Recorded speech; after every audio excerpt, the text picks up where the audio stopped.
Um, it's the forecast season, so I wanted to give my 5 cents also.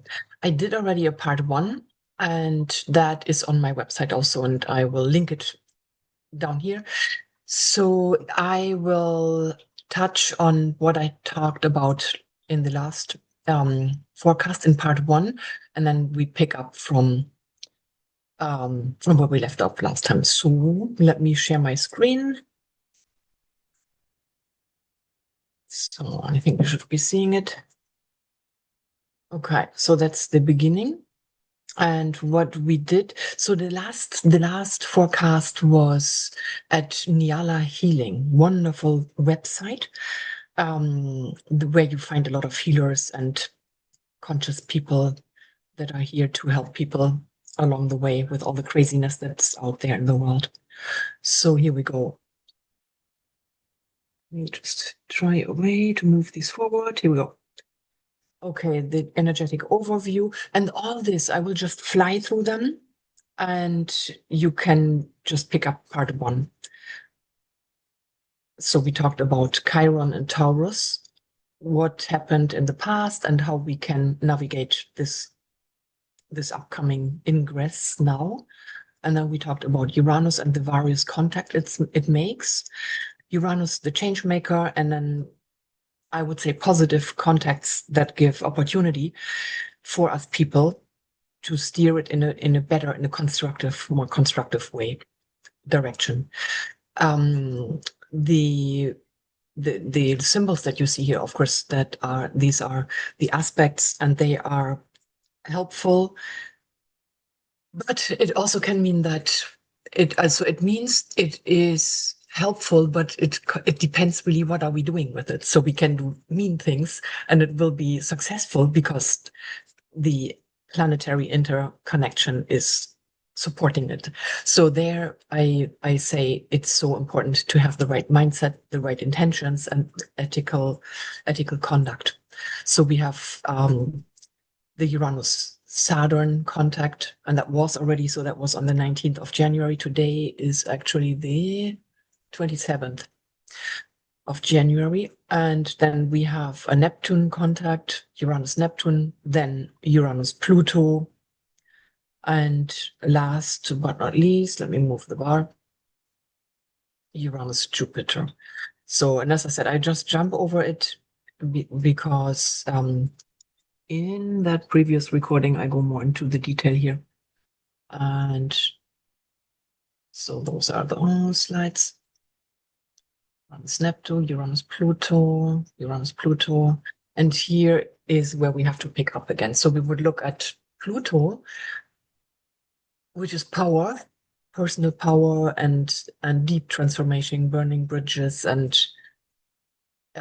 making irrevocably like changes that are really long lasting and probably not repairable. Final repairs. So we look at what's coming up, but in order to say and to know what is coming up, we have to look back and see how did a certain cycle, a certain combination of like planetary combinations. That means how they combine their forces. How did that show up in 3D in the world? So we always look back at the conjunction. That's when you look at new moons also, that's the seeding. That's when we set the intention. And then we have the different stages, the crisis in the opening square, then the opposition that is asking for balance, and the closing square where we finish the last touches and make corrections. So the conjunction is always the setting point. And in this case, with Pluto, Jupiter-Pluto, they met in 2020, and we all remember what happened then. So they met in Capricorn, that is the sign of order, control, government, authorities, seriousness, no joking in Capricorn. And so that is kind of the energy that was seeded.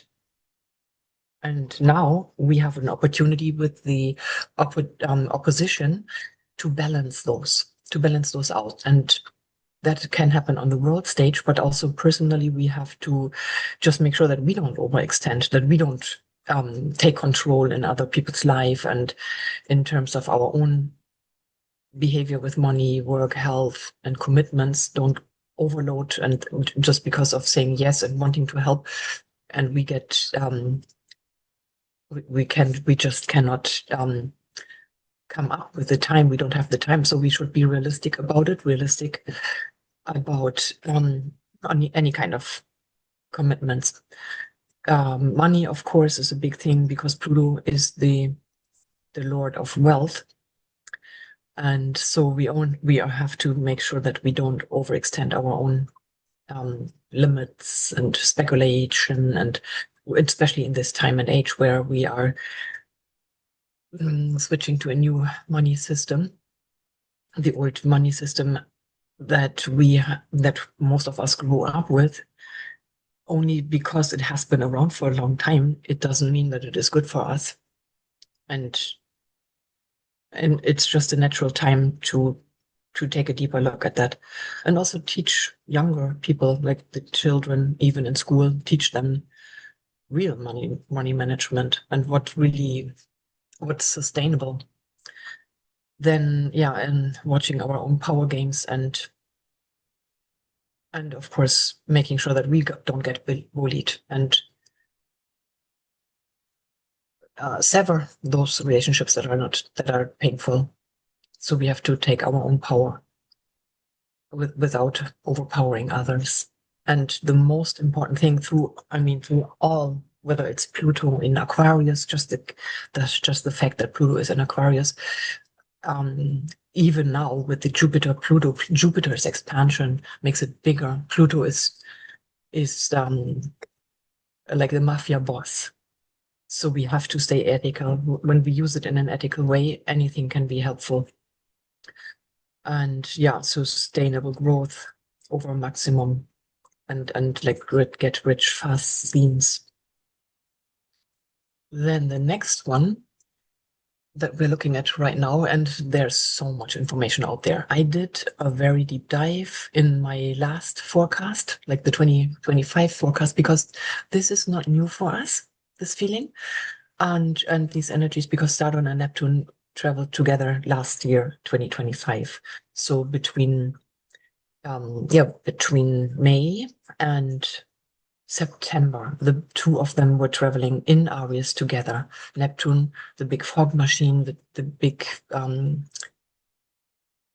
dissolution, but also spirituality and compassion. And now Saturn, foundation, limits.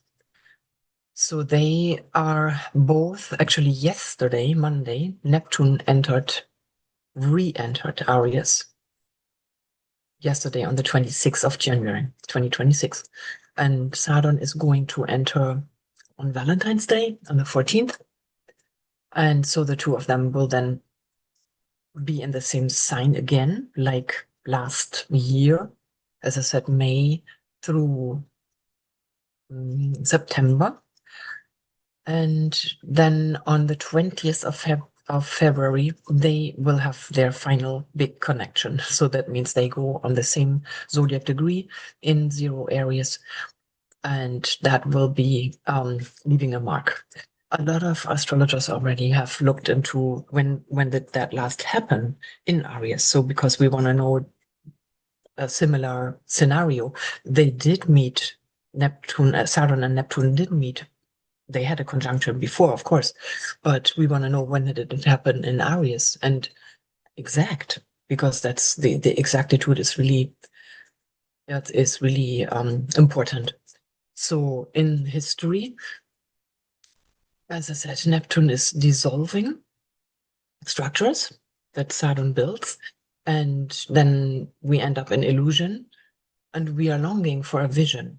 And in that longing for a new vision, we may fall prey to a so-called leader or messiahs.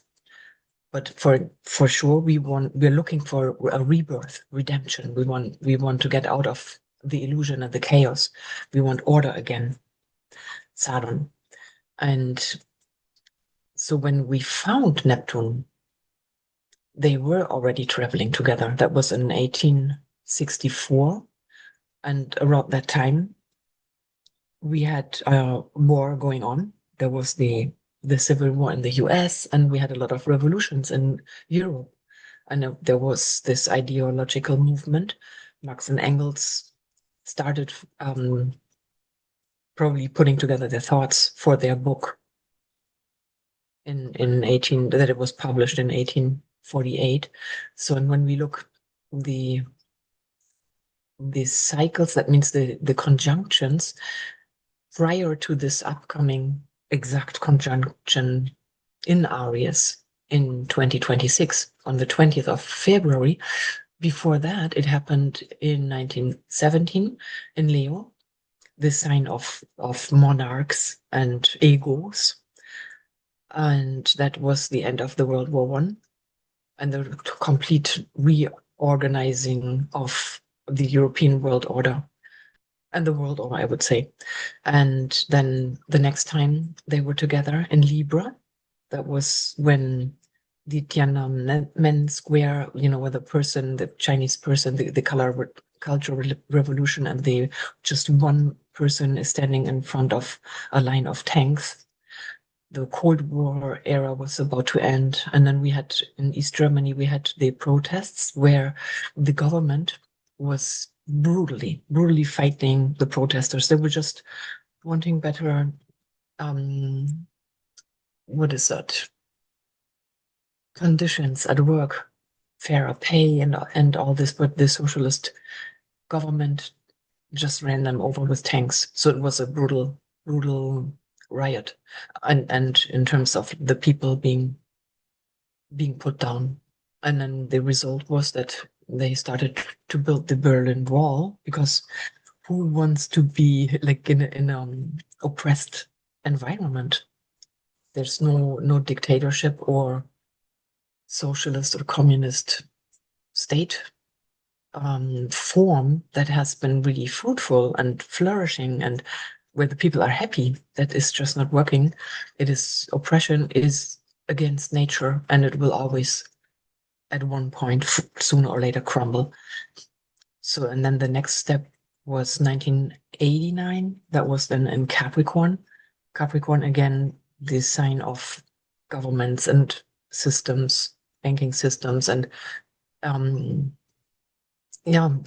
nations, nation forms, state forms, and we saw the collapse of the Soviet Union, and that was when the Berlin Wall finally fell again. So yeah, when structures collapse and the meaning dissolves, then we become really hungry for betterment, and the danger is that we fall for illusion and look for help outside, or we follow our dreams and together we imagine a better scenario and manifest them in 3D by coming together and building structures that are sustainable and human friendly. Then let me put this down. Okay, so what we may be seeing this time around, starting in February now, in a few weeks, again, wars, revolutions. We are seeing it already. So many wars are based on religion. I mean, if you look in the Middle East, and just the recent flare-ups in Iran, where the leadership is also brutally fighting the young people they don't want to succumb to that oppression. So it is the time quality doesn't allow it anymore, and it will naturally have to bend. So people protest against communism and socialism, and I think we all agree that we hear this a lot in mainstream media being talked about. It's Saturn is borders and limits, and they are being redrawn. And that has also to do with the migration issues that we are being confronted with, the unhealthy ratio of bringing migration in. in order to dissolve and wash down cultures. And then we will be seeing consequences of pollution. We see this already. There are carefully regulations being looked at in terms of toxins in drinking water. Pharma is being scrutinized, and the whole healthcare, which is also Neptune, the good Samaritan, and then nobody really talks about the war contamination. Everybody goes like, yeah, hey, war, let's go for it, let's get these guys, and all the diesel, the oil, all that goes into the soil. That is, I took a deeper look into that when I talked about the Chiron and ingress into Taurus in the first part. So you can look and look that up there. And so we will also see climate for sure, because that's based on how these two behaved in the past. Fires, floods, tsunamis. A lot of forest fires, for example, could be prevented when you clear the undershrubs. So there's a lot of factors with disasters that are man-made.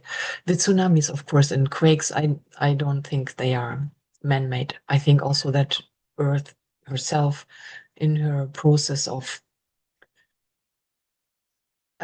adjusting to her new frequencies and all the influences from outer space and the solar, like the sun cycles, those 11-year cycles, and the shift of the polar shift, that is causing a lot of the water masses to fluctuate, to shift their gravity. There's even assumptions that say that the 2011 earthquake in Chile was so strong that it had an impact on time and water masses and redistributed water masses. So climate extremes, yes, we will see those. And it has been very controversial how this whole climate, the agenda of like the global warming, and in a way putting a lot of like giving the guilt talk to the humans, like to the population. And I know we should be super mindful about not running toxins into the earth. My home cleaning, I do with vinegar and baking powder, and that's all. And then yeah, the window cleaner is biodegradable. It's like all natural stuff that I have been using for probably decades now. And so that's definitely what we can do, and not you know, taking good care of nature spaces, like open spaces, and preserving nature. That's definitely what we can do. But I think that a lot of trouble is being made by big corporations, and certainly by wars. That's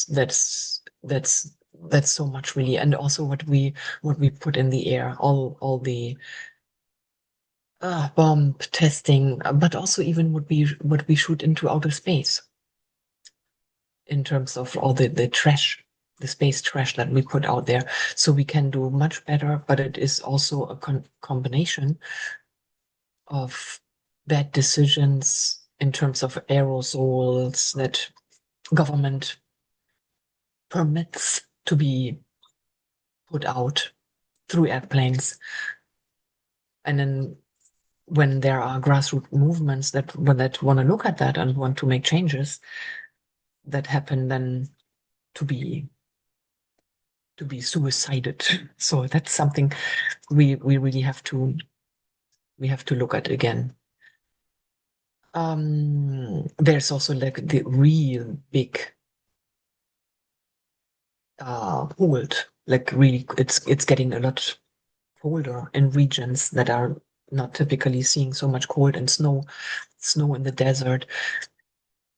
And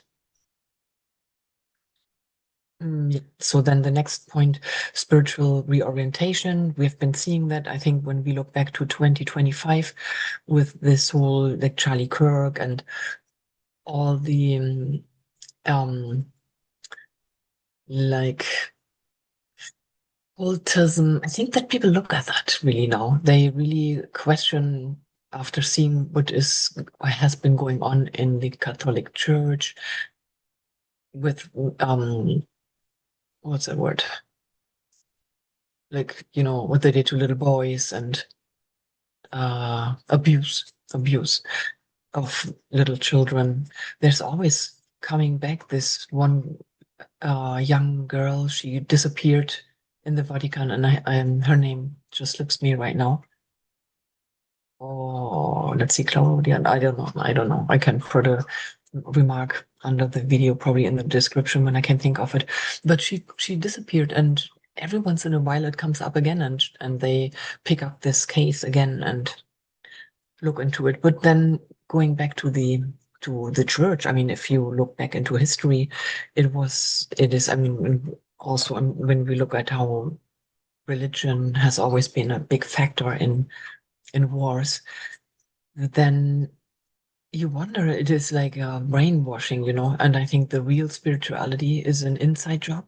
So it's from inside out versus religion that is a dogma that's been put on people, and then also then there's a guilt trip that is being put on the people if you don't come on Sundays and repent and confess or whatever, then you will end up and burn in hell.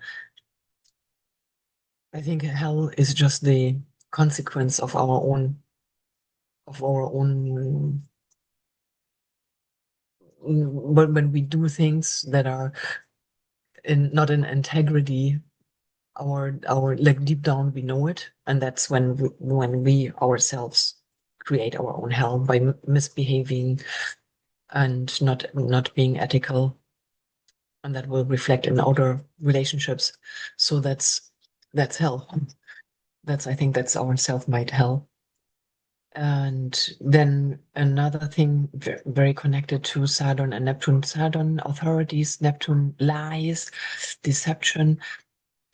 And even if you look at how good AI has become in terms of presenting media and news, they are trying to get to our compassion. So they really put up these very, very sad pictures where they show children in like in Gaza and all this, and then you find journalists that set up scenarios, that they put them in like in a water container, and they just put a water hose, and it's all faked, and all the pictures when they make them look really sad, and it's staged. Stage is the word.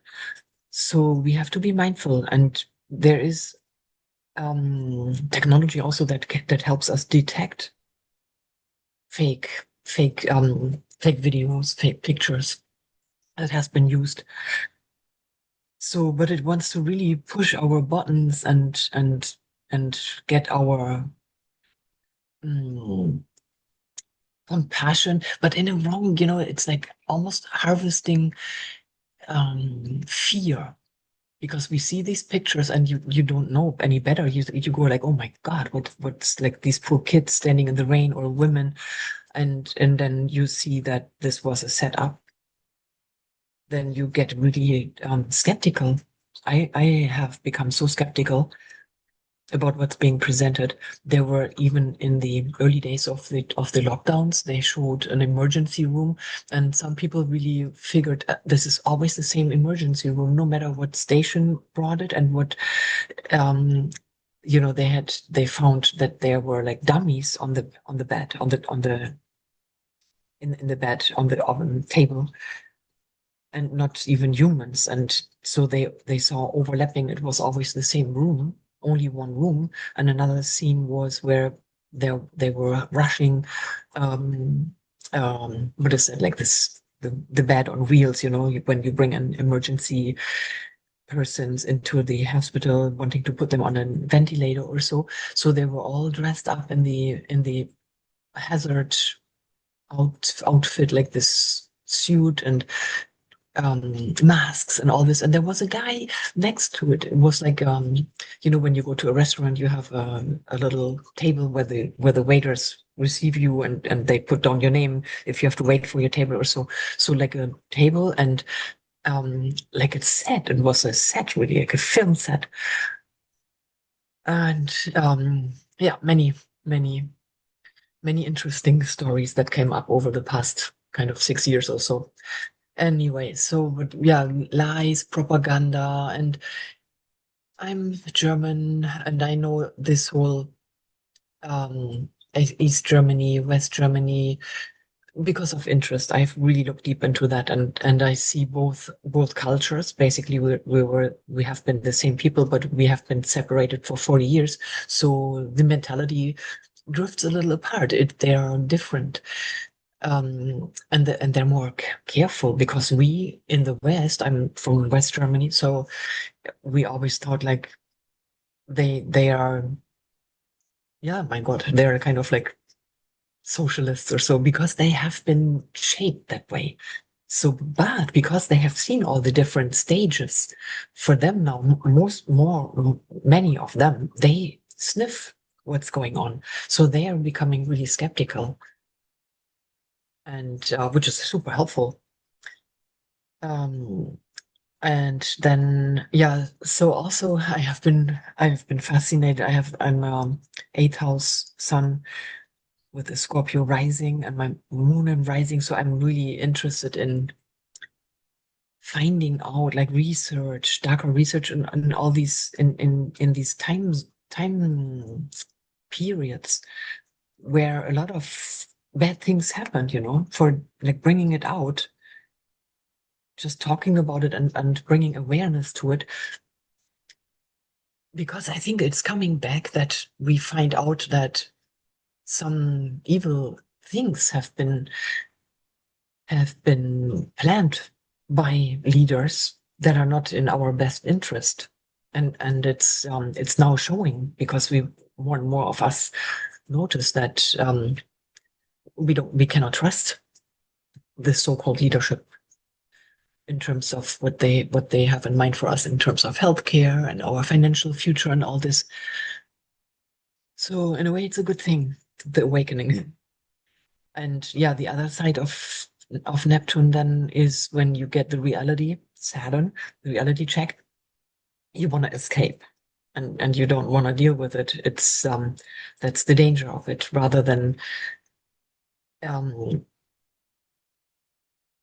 dreaming up a better version of reality, wanting to escape. It does not help, and it's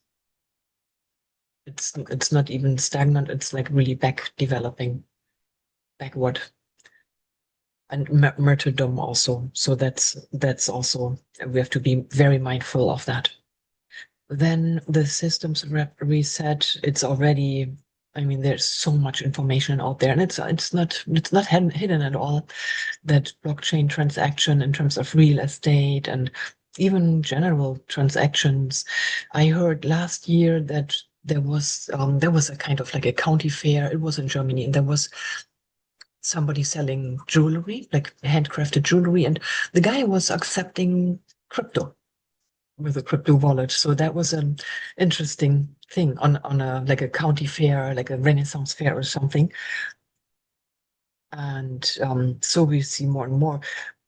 Um, well, if we are honest to ourselves, we know that the fiat money system is built on such a lie. If we look back to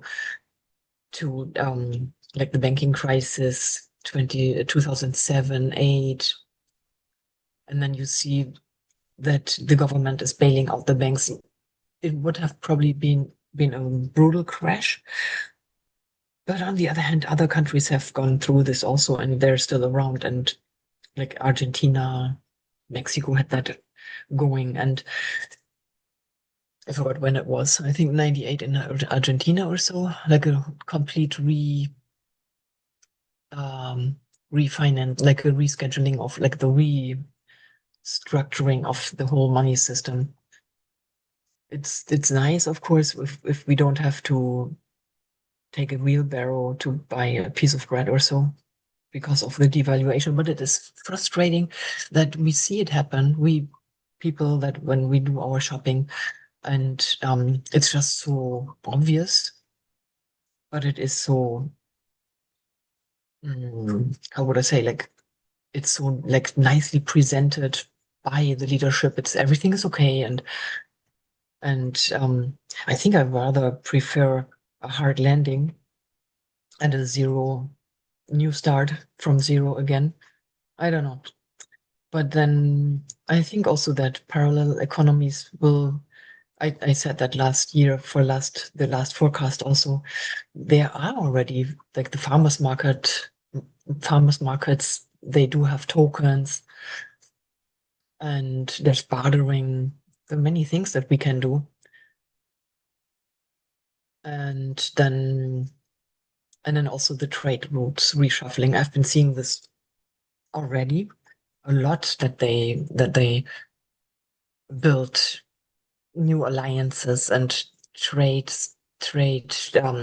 like England is taken kind of away from the full position of having the sea power, Neptune sea and Saturn business. So yeah, I think there's definitely that we will see that on the world stage. Then the next sector is the medicine, biotech, mental health. Well, I think also with the implantations, you can do good stuff. I worked for an eye doctor in low vision and blindness, and which inspired me also to launch these wheelchair tours in 2008 that I have been doing in Mexico. There's so much that we can do, and I attended also these what are they called? CSUN, California State University, Northridge, and they have a disability fair. I met Stevie Wonder once, and he waited for me to get to run on wheels to my room, get my camera, and then have a picture taken with him. That was so nice. He's definitely interested in what's going on the tech side in terms of assistive technology. And I would still do tours if anyone is interested in wheelchair accessible tours in the beautiful Riviera Maya, by the way. Okay, but back to the biotech and mental health and Neptune vibration. Neptune is what we cannot really see. We cannot put a finger on it. Doesn't have. It's not defined. It's borderless. Saturn is the border, but I think that we will manifest a lot of things, and I would say even manifest them in in like on a Saturn consumer level, because I'm pretty sure that there has been healing modalities available in different like for different for in military use, like the so-called medical beds that people have been talking about. Now you see more of these like pictures where you even have like a demonstration of it, and you open the lid, the person climbs in, and they get exposed to vibrations. And I have had interesting conversations also with a fellow astrologer who is also deeply working with all these things, like like a magic wand or so that radiates frequencies. I'm convinced that even in the like in ancient times, the church bells, and even I mean this is now really getting I would recommend listening to Heinrich Vogt. He's an Austrian cave researcher, and I put probably a link on under the description. I just recently found interview with him, or not a presentation, 3-hour presentation. I'm fascinated by his work, his and his wife's Ingrid and Heinrich Kusch, Kusch, because they talk a lot about earth chambers that have a resonance to them. And if you look at Alp horns, they're like the didgeridoos of the Alp cultures, like Bavaria and Switzerland and Austria. And the vibration does something to our cell system, to our body. And a lot of healers have now taken up the crystal balls. And then this beautiful music. There's also a yoga branch that uses crystal balls for meditation and for healing. Huge bowls, and they have a beautiful tone. And I worked also with a company called LifeWave. I was a reseller for them. They are patches that you put on your acupuncture points, and they will radiate also a very subtle frequency. Like the earth also has a frequency, and that's healing. That's basically how I see the future. And that can also be used maybe for mental health. Maybe they use platines that are inserted in the brain for stimulating proper zones of the brain to get mental, to restore mental health.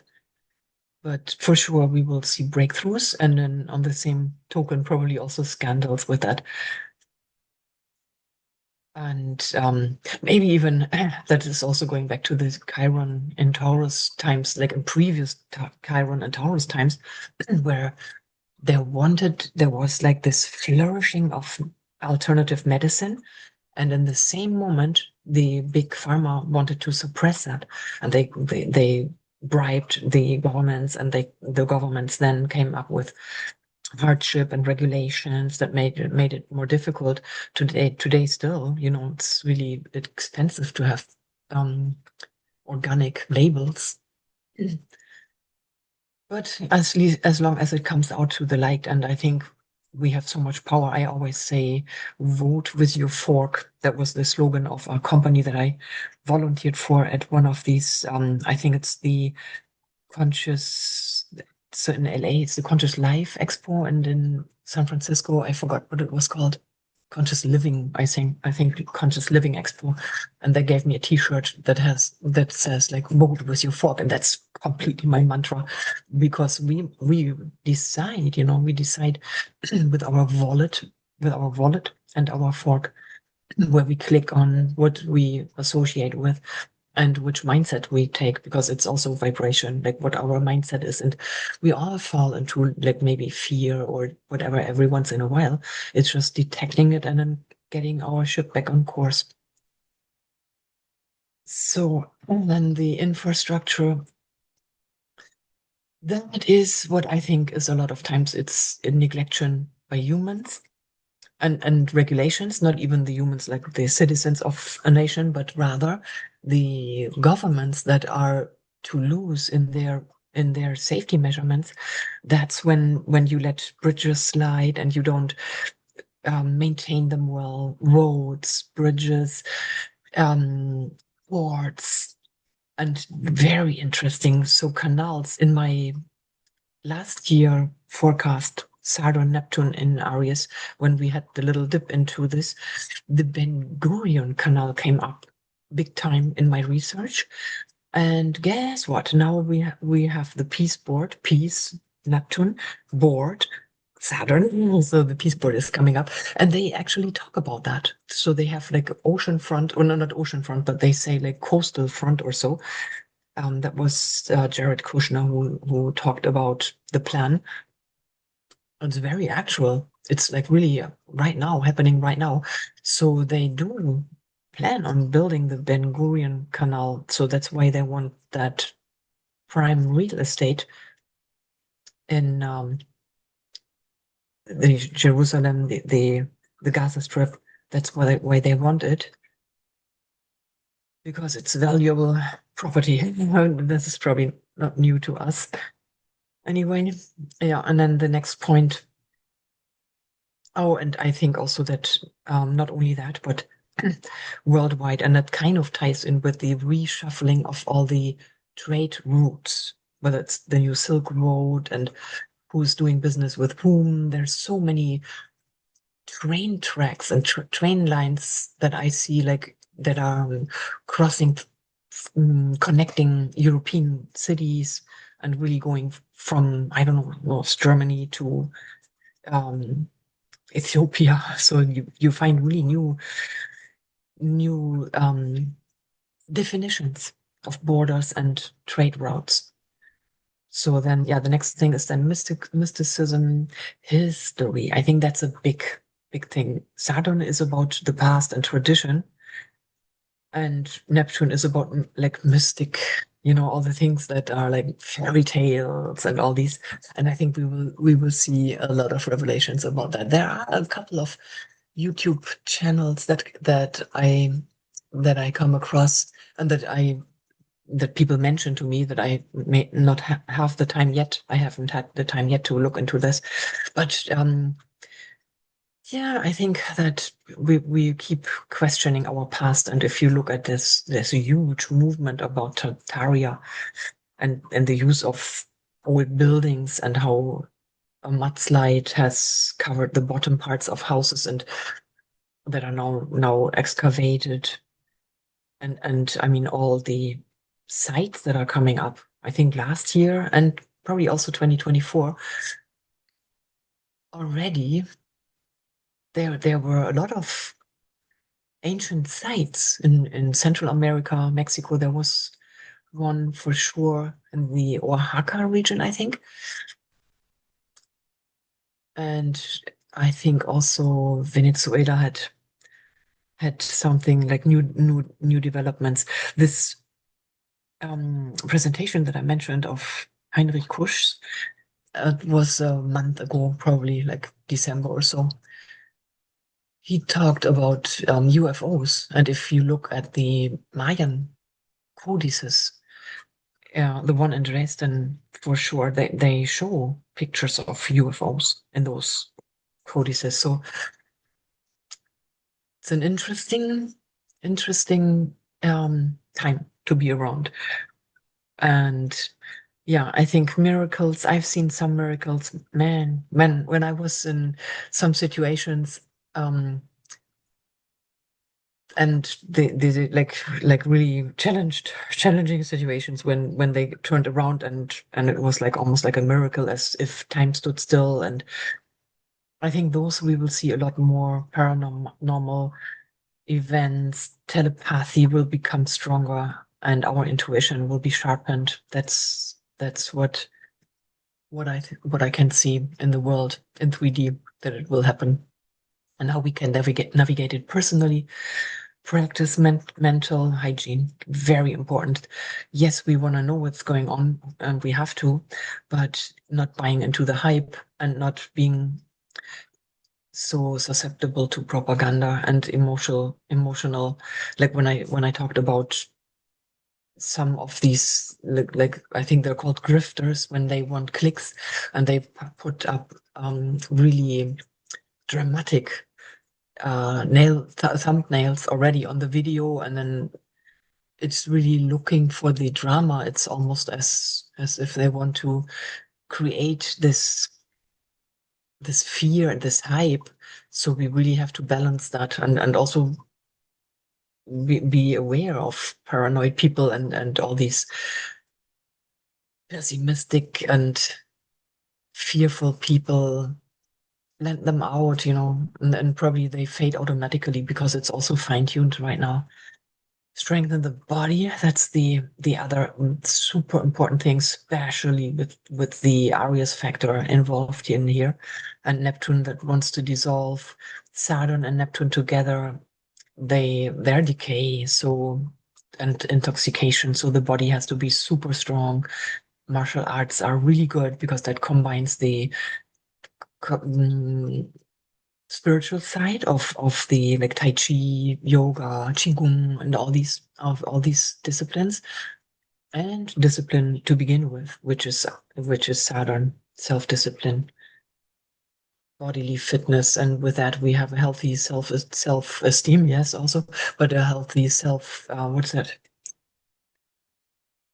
Immune system, because you never know what will be put out. I'm very convinced that the C19 factor was a bioweapon.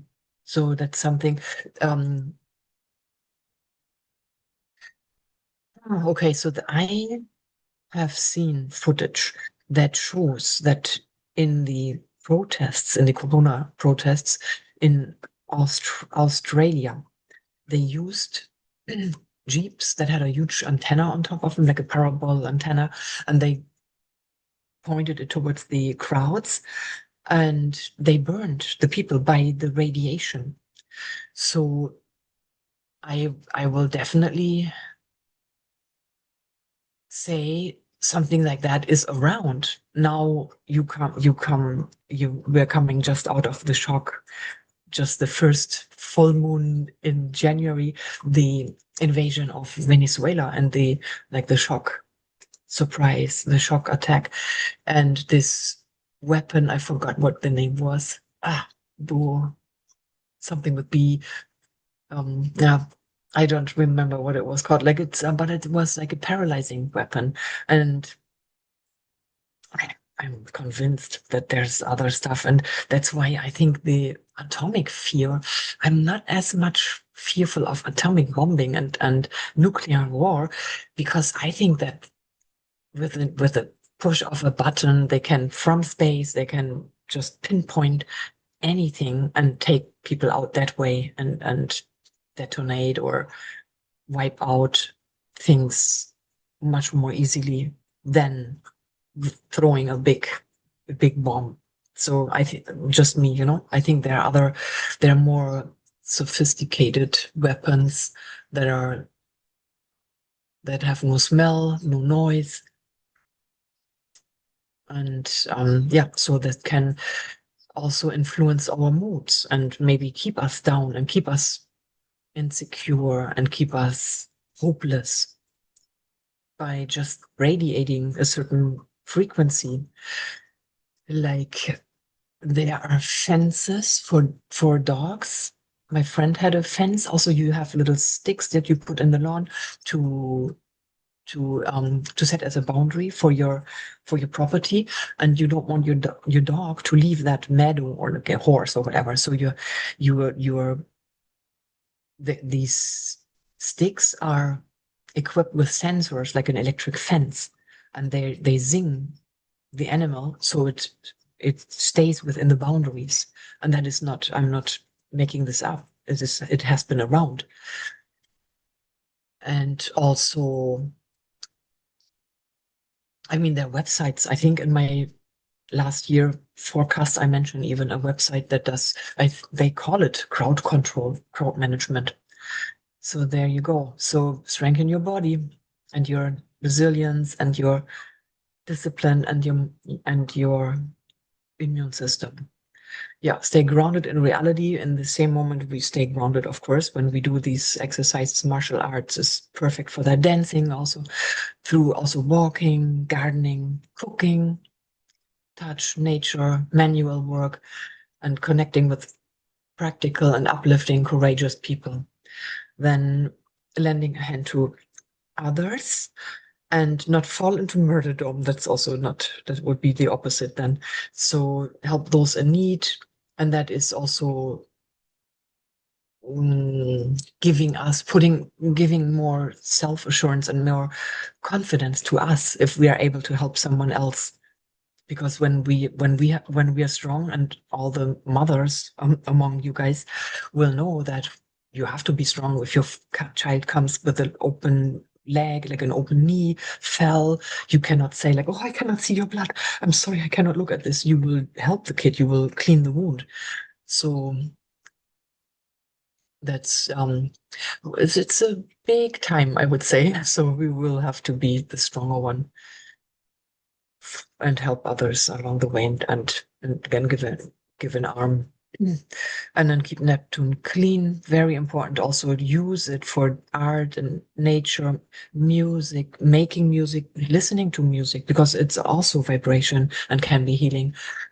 And dance. I just recently started dancing again, just for myself, just to let it out, and it's really helpful. It's also connecting you with your body. And then, yeah, spirituality. But as I said, more the spirituality that is like the inside job. You don't need to go to a building.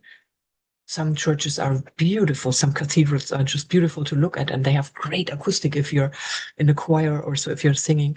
And when I lived in France, oh my God, there were some places that were on the countryside. I lived in by Avignon, that area, and there was a little church, and we went in, and somebody was practicing singing. So beautiful, the sound in that, yes, but I think that we carry our church inside.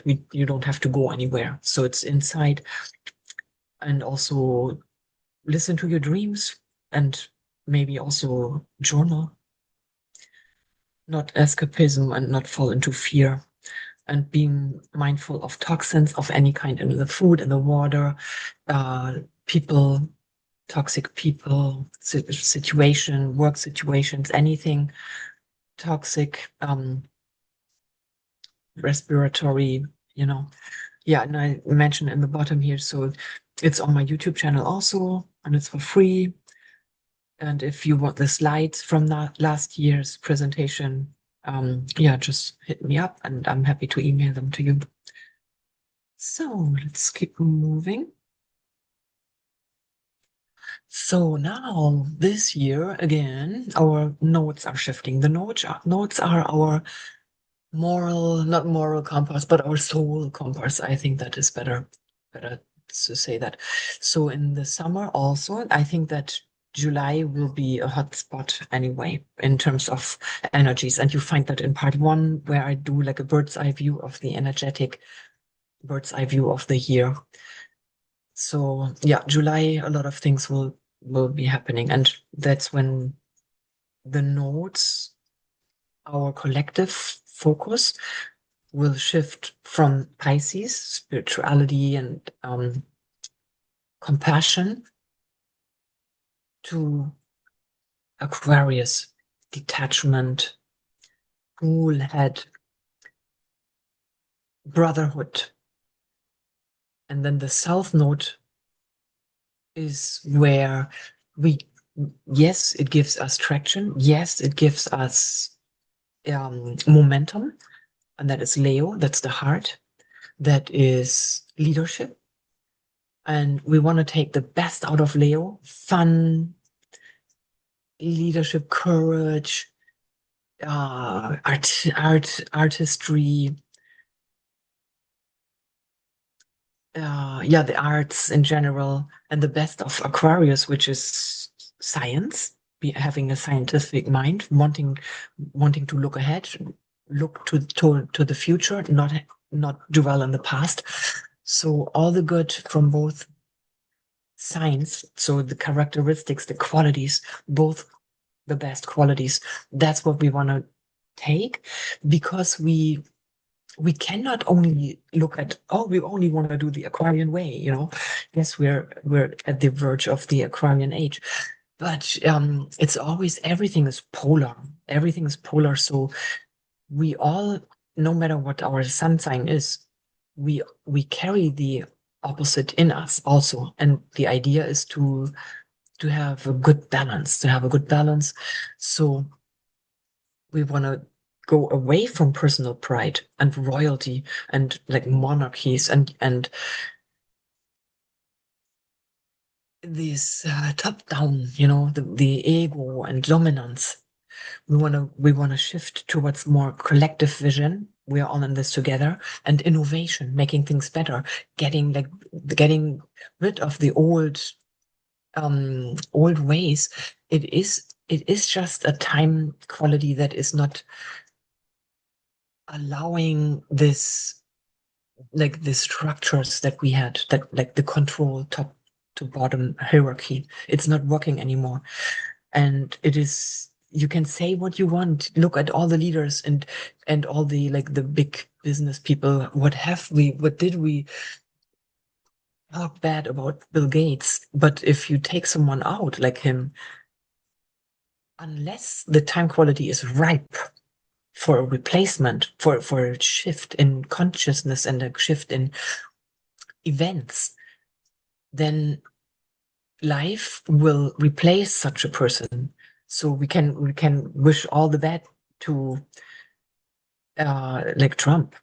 There are so many people. I mean, I'm a German, and I know that in tourism, people don't want to come to the US anymore because they want to boycott just because of the leadership. They're missing out maybe on great nature parks and national parks and great vacation, but they decide, no, we want to boycott that, and it's their decision. I don't want to talk them down, of course, but I want to say that it is not necessarily the leader we should yell at, like yelling at the radio because we don't like the song, but it's the frequency that has to be changed, and that is frequency change is coming up when we are switching our collective focus on the Aquarius Leo axis. So how can we navigate that? Personally, we focus on more contribution, collaboration, and problem solving. So helping each other, and then finding our role. What is our strength? And participating and taking part in it, being more active. It's that we have so much going on in masculine signs, all the outer planets, the slow planets that are really hovering like a laser hovering on a degree in the zodiac for a longer time and affecting generations that are going into masculine signs, and they are all about taking action, being outspoken, doing the thing, being courageous. And the only counterbalance then, the feminine, which is more introverted and more softer, a little softer, and that counterbalance will be Chiron going into Taurus, which is a feminine sign, all about the earth. It's all about the earth and the body and quality and purity and simplicity. And then until then, that will happen in the summer, like 30th of September of June, and then until then we still have Jupiter in Cancer, which is also a water sign and feminine. It's all about our emotions, being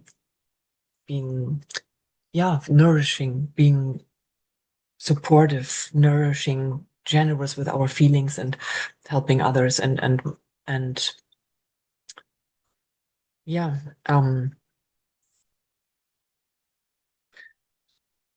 yeah, nourishing, I think is the best word. Let's leave it with that. So back to the nodes in Aquarius and Leo. So we create a network like the rhizome, the root network under and like the mushrooms, for example. It's a network, and it's strong. That's why trees have a strong root network, because they are also in the forest. They're interconnected and give each other support if there's a heavy storm coming up. And then we are staying human, because it's the human factor, Aquarius, and staying human in a high-tech world. And I say, like, be bilingual, because it is not going away, high tech and AI. So we should find ethical, practical, supportive ways that are helping us. Not rely on it either, and not worship it, but use it. Just make practical use of it, and in an ethical way. So yeah, automation of things that we can delegate. And then of course we will have to have the heart with it, because when we only deal with machines, try to make an appointment a little earlier, and it's with an online, like a phone scheduling device, and you have to go through all the options and punch in all that in, and then you pick your choice, and then it says, sorry, something went wrong, so you have to do it again. This is so frustrating. So I think we're not, I think we're kind of like far from perfection, and you can be feeling so helpless when you're exposed to to electronic system, and there's no heart, no human, no voice, nobody. I think we are all surprised if we call a place and a live person answers. I think we are all not used to that anymore. And also, yeah, if you consider that whenever we call a website, a company, a big company or so, it is most of the time because there's a problem that we cannot solve online. It is an extraordinary problem, and that's why we want to talk to a human. And then if we're lucky, we get mm, like a competent human. If we're not so lucky, we get a not so competent person that is hard to understand, even because their language is so different, and their level of authority is also so limited that when you don't get your problem resolved, then you would have to wait like 1.5 hours to get to talk to a supervisor and so on. So that can be really frustrating. And yeah, so I think that like the bilinguality, I don't know whether I'm coining a new word, but that is really that is telling us that the human part will not go away either, because there is this factor of creativity. And when I look at I wonder which section that was, Uranus, I think the Uranus-Saturn sextile. It is about, because it's related to jobs also. So we have to find ways to make ourselves really useful in a human way. And that can be through creativity. And yes, there definitely is great artwork out there produced by AI.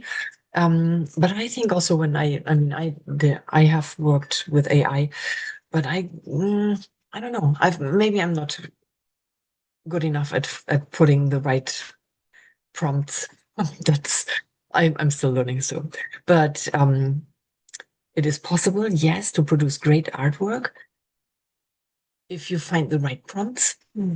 And on the other hand, that the intuition that is irreplaceable, that is just so human.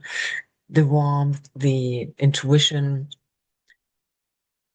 the care, the caringness, all this is human, and that is, we will not get rid of that either. And we should flex that muscle too, our compassion, our the ability to be artistic, because an AI system is, I mean, basically nothing else than a collection of gathered information from a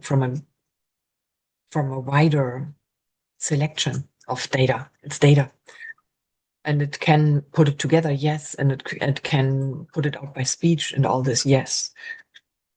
But the bottom line is still collected data, and that brings up another interesting factor: the like ownership and ownership rights and intellectual property and all this that came up already. Yeah, with the whole Pluto settling in Aquarius. Anyway, so then yeah, lead without dominating. Leadership is not like domineering, but it is about coordinating. And a good leader empowers its servants, employees, or serfs in a kingdom. So that's what leadership is really about. Like, you want to be able to delegate, which is what Leo always has to learn and to be aware of, being able to delegate, and not get on the power ego trip. So, and yeah, the most successful people will connect people and ideas. Then let's keep looking. Okay, now we get to the eclipses. Okay, so what I did is I located in the US right now. So, and this is based on my the slides. I do them every year, and much weight is given to what is going on in the US because I'm a resident here and because I'm presenting it to SCAN, Southern California Astrological Network, where I'm on the board there, and we have our annual forecast. So the people are, of course, also local people. That's why they're not so much interested in what's going on in Europe. I did, though, pick a couple of people, like important people that are kind of related to the US, and I rather do a second run because there's only so much you can do, because I cannot overload the slides either to make it boring for like American viewers of this material. But I think there's some interesting stuff that is important for all of us, because indirectly Africa and China and the Ukraine and whatever, and Europe and other countries are and Venezuela are involved in what's going on in the US chart. So this one, of course, I'm running for my location, but you do like ingress charts that are using Washington, D.C., because that's where the US is founded, so that's the foundation. And so I'm looking here at world events based on the US location, but we can all take the degrees and look into our own chart. So that's, I interestingly have a couple of interesting connections personally also. So I will find out how that turns out. That can be powerful. It's like really potentized lunations and eclipse. And if it's really close to one of your personal planets or the ascendant, oof, buckle up. You're ready for a reset. And it can be something good. Okay, so this one is, I have to move the little control bar here again. So this is the solar eclipse coming up super soon before the big conjunction of Saturn and Neptune in Aries. So that is the 17th of February at 20 degrees of Aquarius and 50 minutes. So that's almost 29 Aquarius. So yeah, as I said, look up your horoscope. If you want to run yours, I'm happy to give you a free horoscope, also run it for you, but you can also go to astro.com and run your personal birth chart with your birth data. So that is the first one in the new on the new Aqua-Leo axis, but the nodes are still in Pisces and Virgo, because of course the eclipse is taking place in February, and as we have seen a couple of slides earlier, the nodes will shift in July only. So the nodes themselves are on the old axis, but the lunation is on the new axis already, Aquarius and Leo. And because the node has to be 17 minutes or closer to the lunation, to the sun or the moon, in order to make it an eclipse. Okay, so then we see here this is like the new moon, solar eclipse. And then we have a square, a stressful aspect to Uranus in Taurus. It's still in Taurus. This year it's also re-entering. It did already enter Gemini last time. It was like a little sample dish, like I sample this, and then next year you get the full plate for it, like the main course. So like with the Saturn Neptune conjunction in Aries, they didn't conjunct precisely, but both of them were in Aries, and they were like a couple of minutes apart only. So there was like we got a little bit of a taste of Neptune and Saturn and Neptune in Aries already last year. Same with Uranus, that dipped into Gemini a little bit and then is going back to Gemini for good later in 2026, which is an interesting time also. And I have that in my last year's forecast also. So if you want to look that up. Okay, so we have that square to Uranus, and Uranus, of course, we know is a change maker. So there is as if there is not enough chaos already out there in the world. So I think it is really important to find ease and comfort in the uncomfortable, and kind of find ease also with change and just be nimble, be adaptable, and not insist on things how we have seen it. And as I said earlier also, so just because we grew up with something, I mean, doctors were recommending smoking camel cigarettes in the past for health. And it is every once in a while we have to reconsider what we have been taking as normal. And Uranus is not doing the normal thing. Uranus is the most unconventional quality you can find. So that square to the solar eclipse definitely is asking for making changes.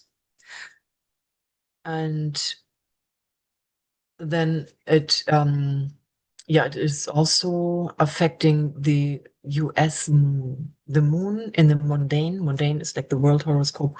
If you look at every country has a chart, every company, even you can look, if you get married, you can run a marriage event chart that is the inception of the marriage, that tells you the quality of like what's the mission, and what is the importance of the union, and the same for a nation. So the US has their sun, their moon at 27 Aquarius, and the eclipse is at 28, almost 29. So it's really close.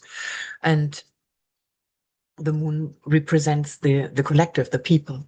So that is when we can probably see a lot of restlessness, like action and itching, and also empowering. So I think it's also like it's a reset. It's like a reorientation and rethinking and like self-esteem, because in the end Uranus is in Taurus, and that's a confidence. It's because it's automatically, as Taurus is automatically associated with the second house, and that's all about our resources, our talents. So that will be triggered for the US population, for the people, for the like the people that are really genuinely wanting to just live, be happy, pursue happiness, raise a family, eat, drink, dance, be happy, but not the ones that are overly aggressive. I think that's very unnatural. All these, like when you look at the BLM and all this, you wonder really how much of a national soul is within these people. And you can translate that exactly into Europe also.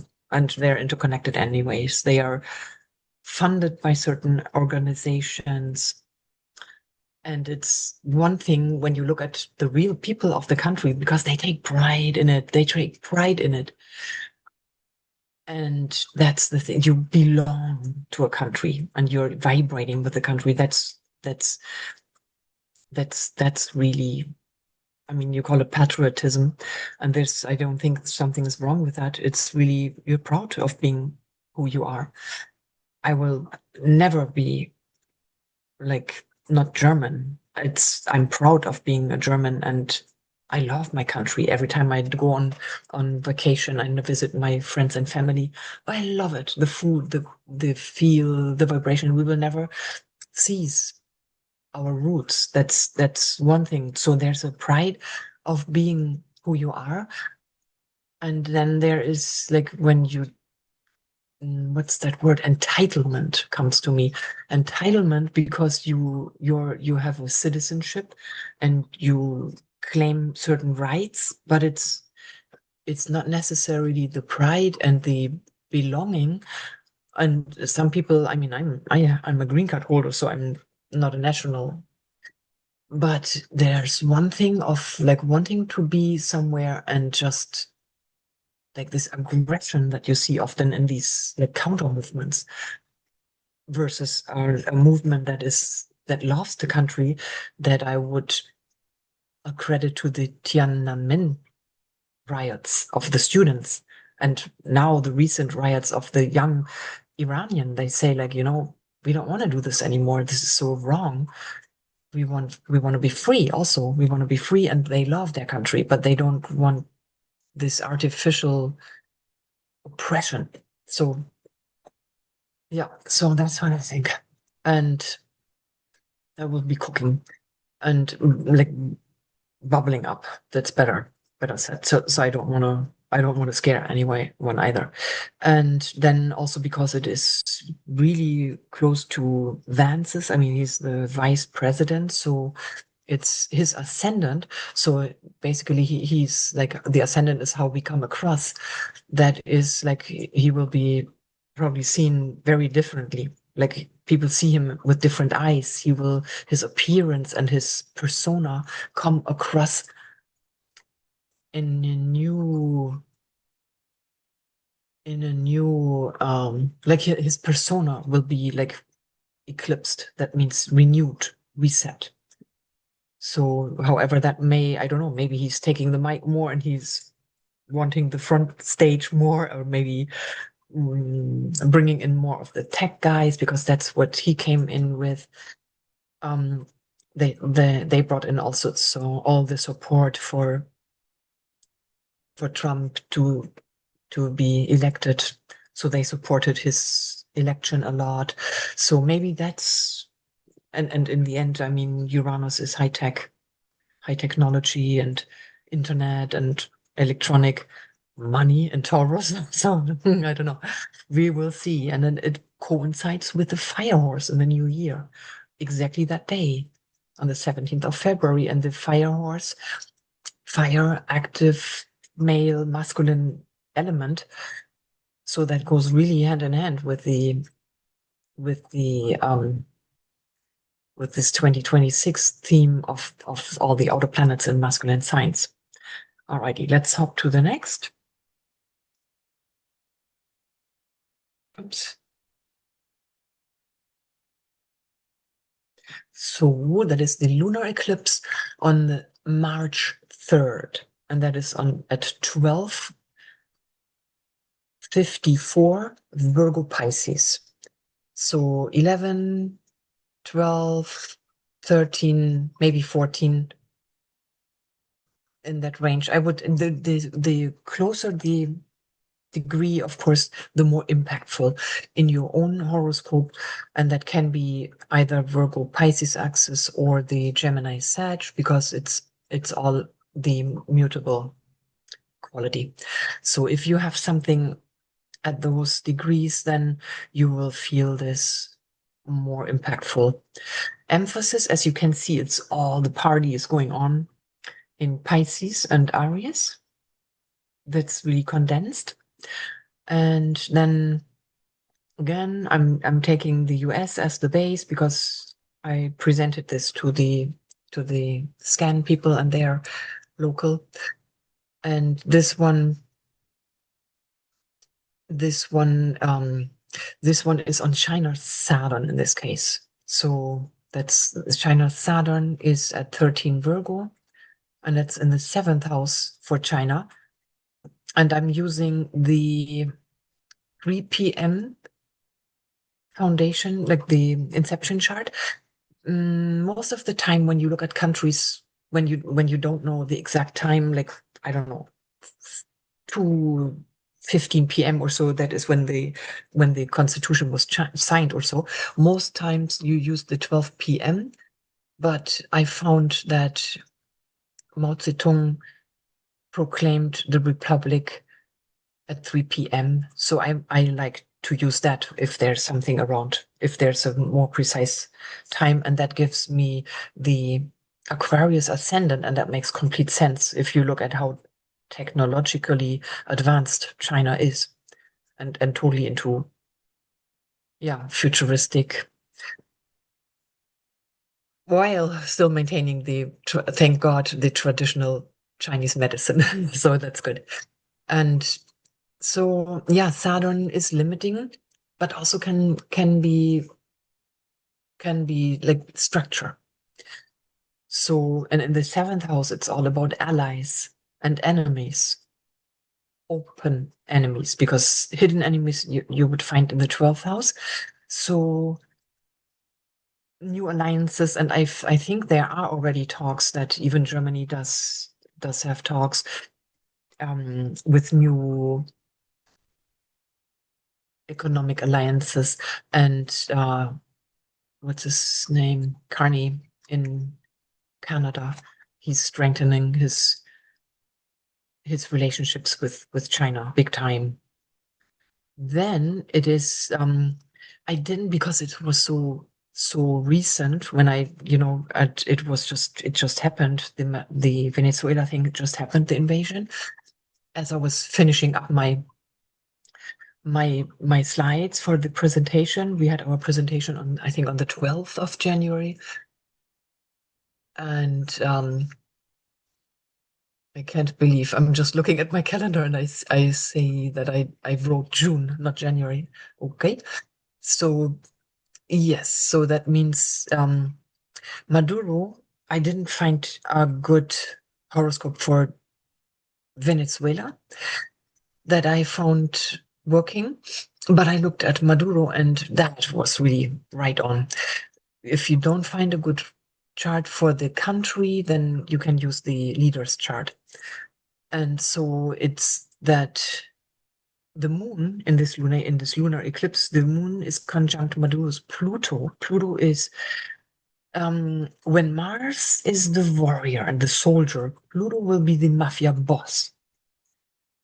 Still with a lot of power, and still able to do bad stuff, but also can be like a good in the good, like good deep running changes and alchemical changes.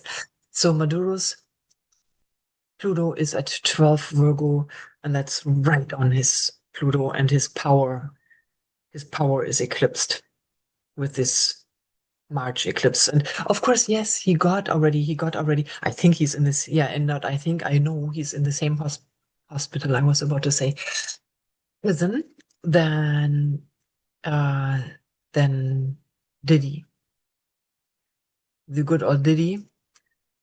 And I found a good meme, because I was talking about humor and memes and all this, and I found a meme that was showing a T-shirt. Somebody came up with a great idea, the Oil Kings, and they had images of Maduro and Diddy. I forgot his first name. Diddy, whatever, Bo Diddy, no, whatever. It's like really out of your mind, out of your memory. And he was in the press for so long, and in everybody's ear.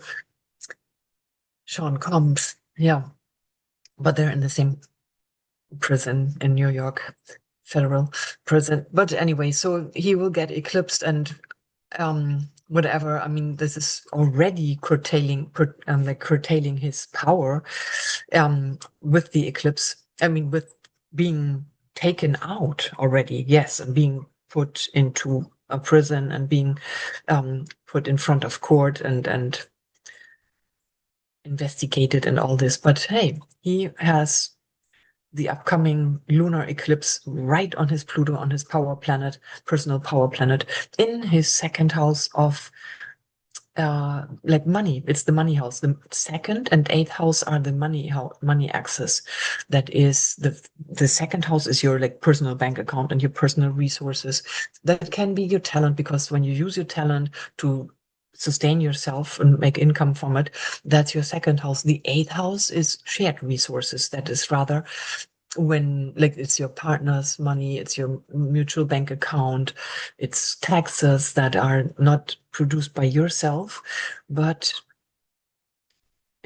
collective loans, taxes, inheritances, and all that. And so that is his experience. That will be his experience. And here I did find Germany's Mars at 12.5 degrees of Gemini, which is in square, a stressful square, catalyst. It's a catalyst. So there's something going on in the seventh house of allies and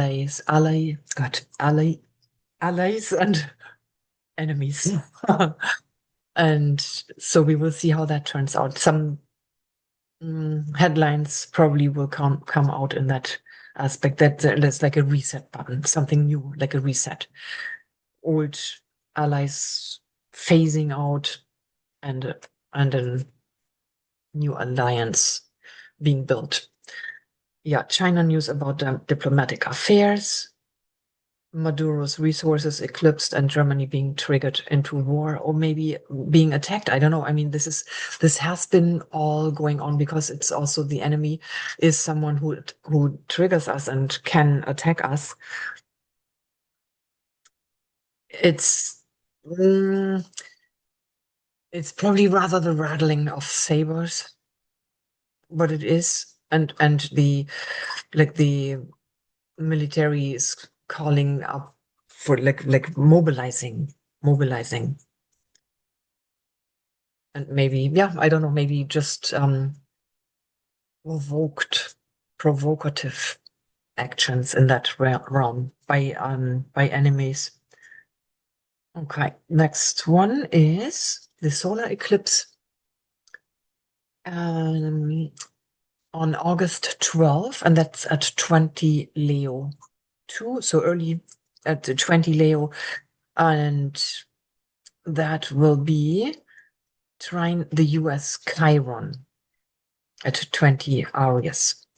So both are fire, and that is something like a trine is very cooperative. Chiron is relatively new, so we found Chiron in 77, and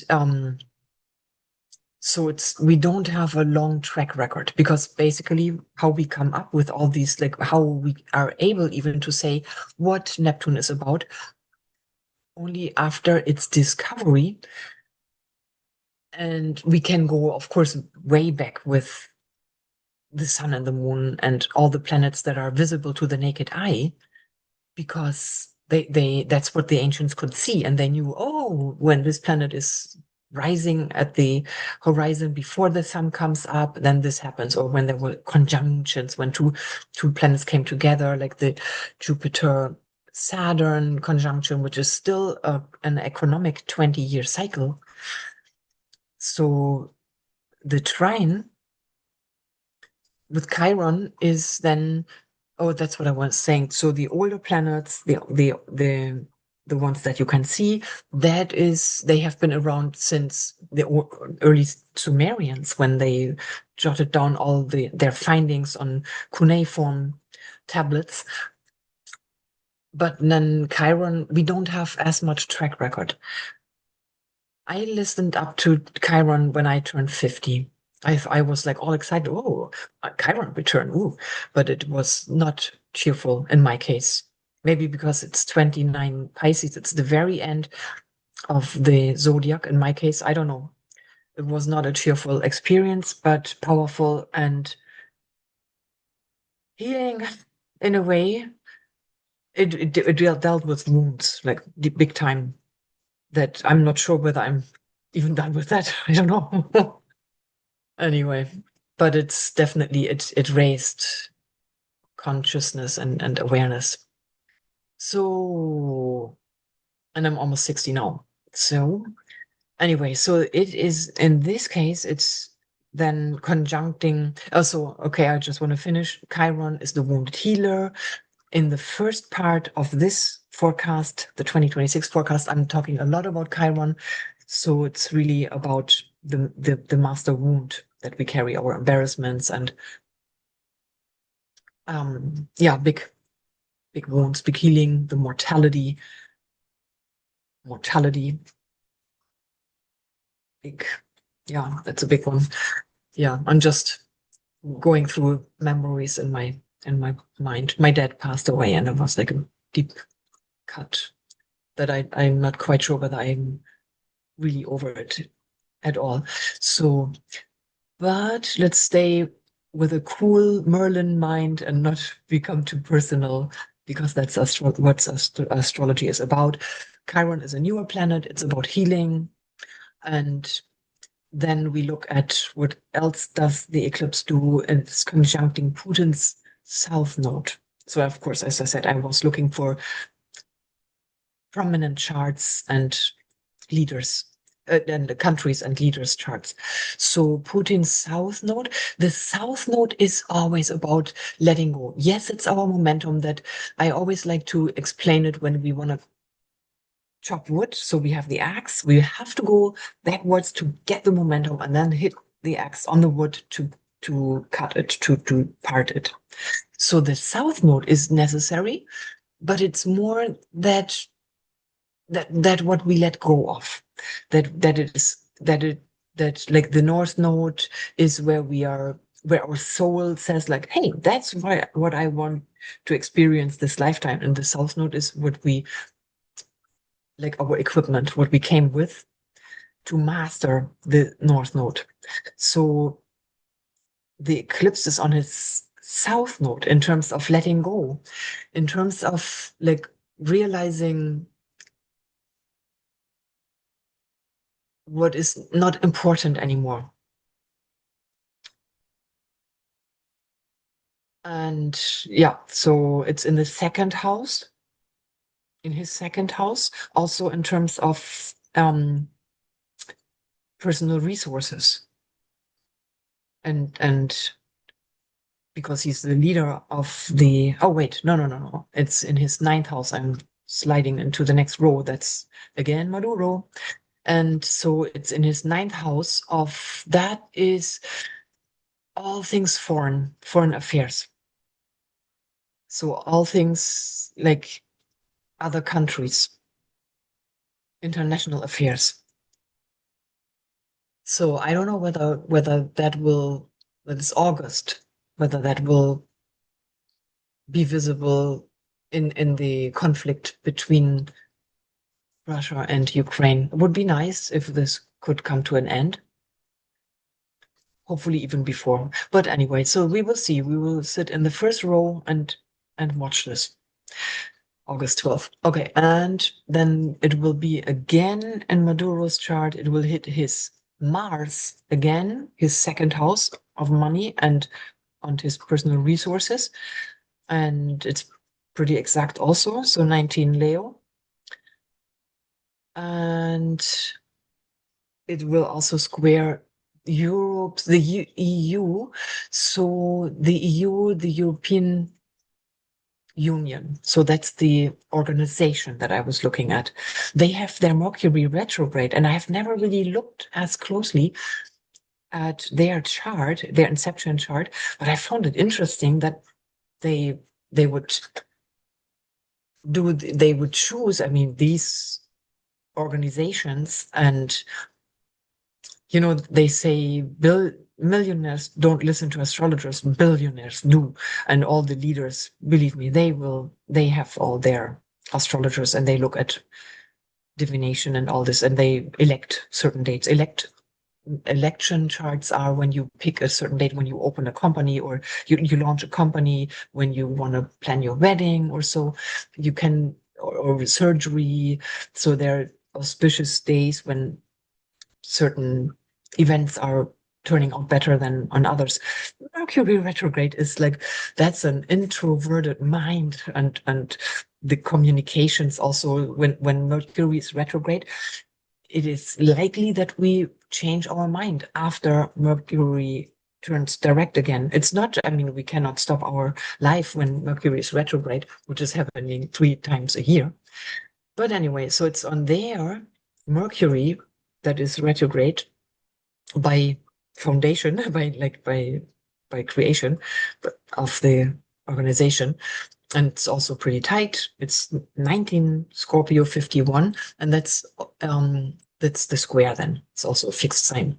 So for you personally, of course, you can look at also around 20 degrees, 19, 20, 21 degrees of the fixed signs. That is Leo, Aquarius, or Taurus, Scorpio, that axis for your personal chart.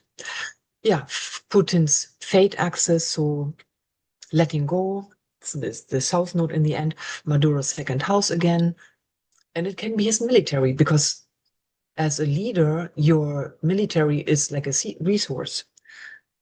And the Europe rethinking their territories, maybe, I don't know. We will witness.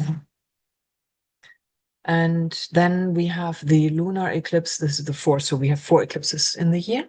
Sometimes you can have 5, you can have 6, but sometimes I think, I don't remember which year, but there was a year not so far in the past. Maybe it was even the famous 2020 that had 6 eclipses.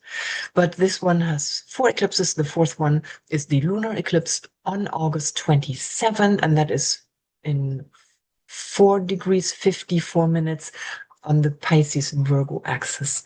That's the last one on the Virgo Pisces axis. The sun is conjunct Mercury, Mercury being the ruler of the eclipse, because it's the natural ruler of Virgo.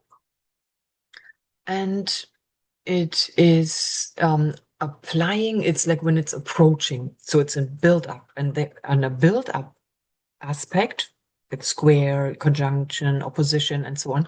A build up is always stronger than the waning, like the fading. So it's a build up again, square to Uranus, as we had in the very first eclipse on February 17th. So again, to Uranus, a square. This time, Uranus will be in Gemini already. So, and then we have the sun again. Maduro's chart was the one that got the ping. His Uranus at 5 Virgo is getting conjuncted. So it's getting a hit again in his second house again. Guess what? So all his like resources, talent, and whatever he had access to, whatever will happen to the guy, I don't know. So, but it's definitely eclipsing his resources. And then the last one is the square to the UN again, to the chart of the UN, their north node. That's that the north node is our aspiration in like a lifetime, and in an organization's chart, of course, it's the lifetime of the organization. So that is a square at 3 Sagittarius. Sagittarius is, so the north node in Sag is like, Sagittarius is bigger, wider, better, higher, faster. It's expansive, it's growth, and it's fiery. It's passionate. And in the 4th house, it's territory. So let's try to make sense of all this. I have to move the bar up again.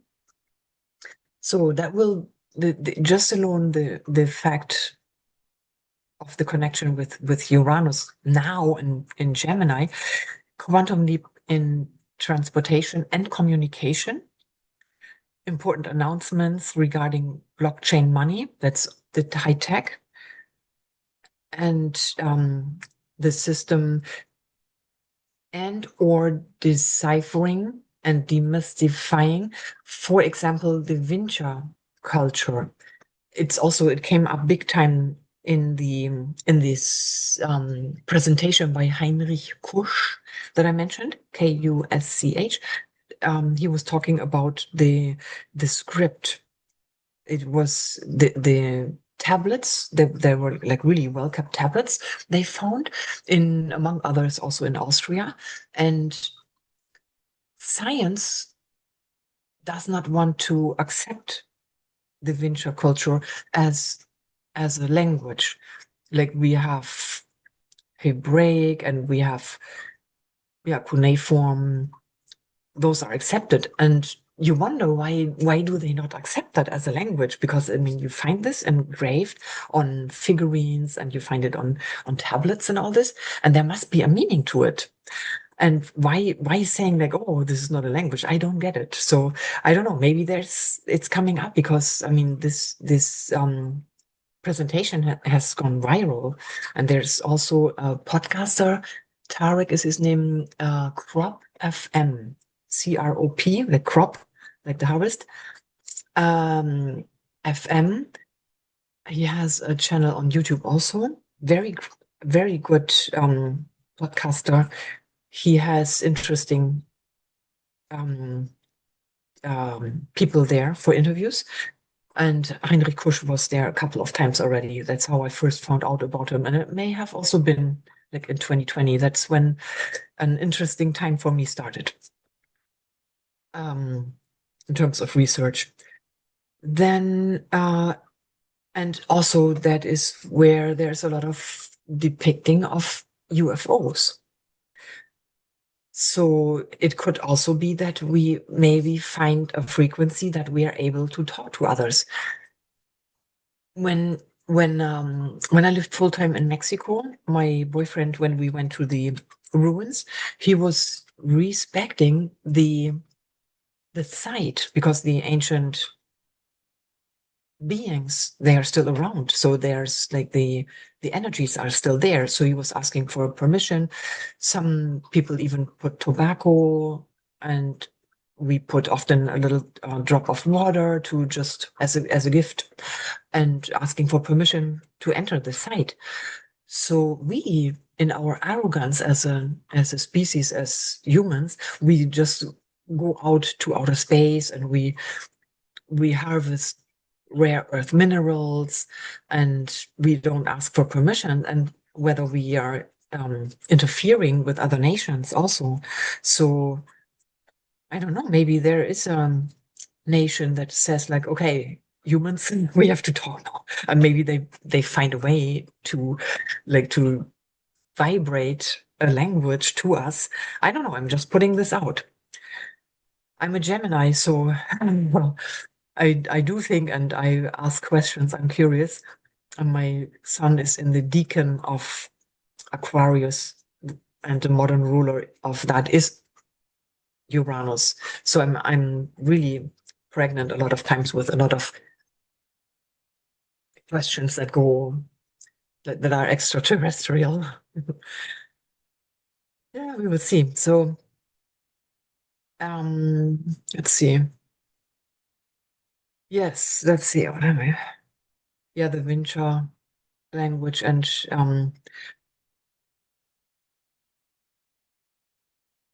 could be sudden exposure, yes.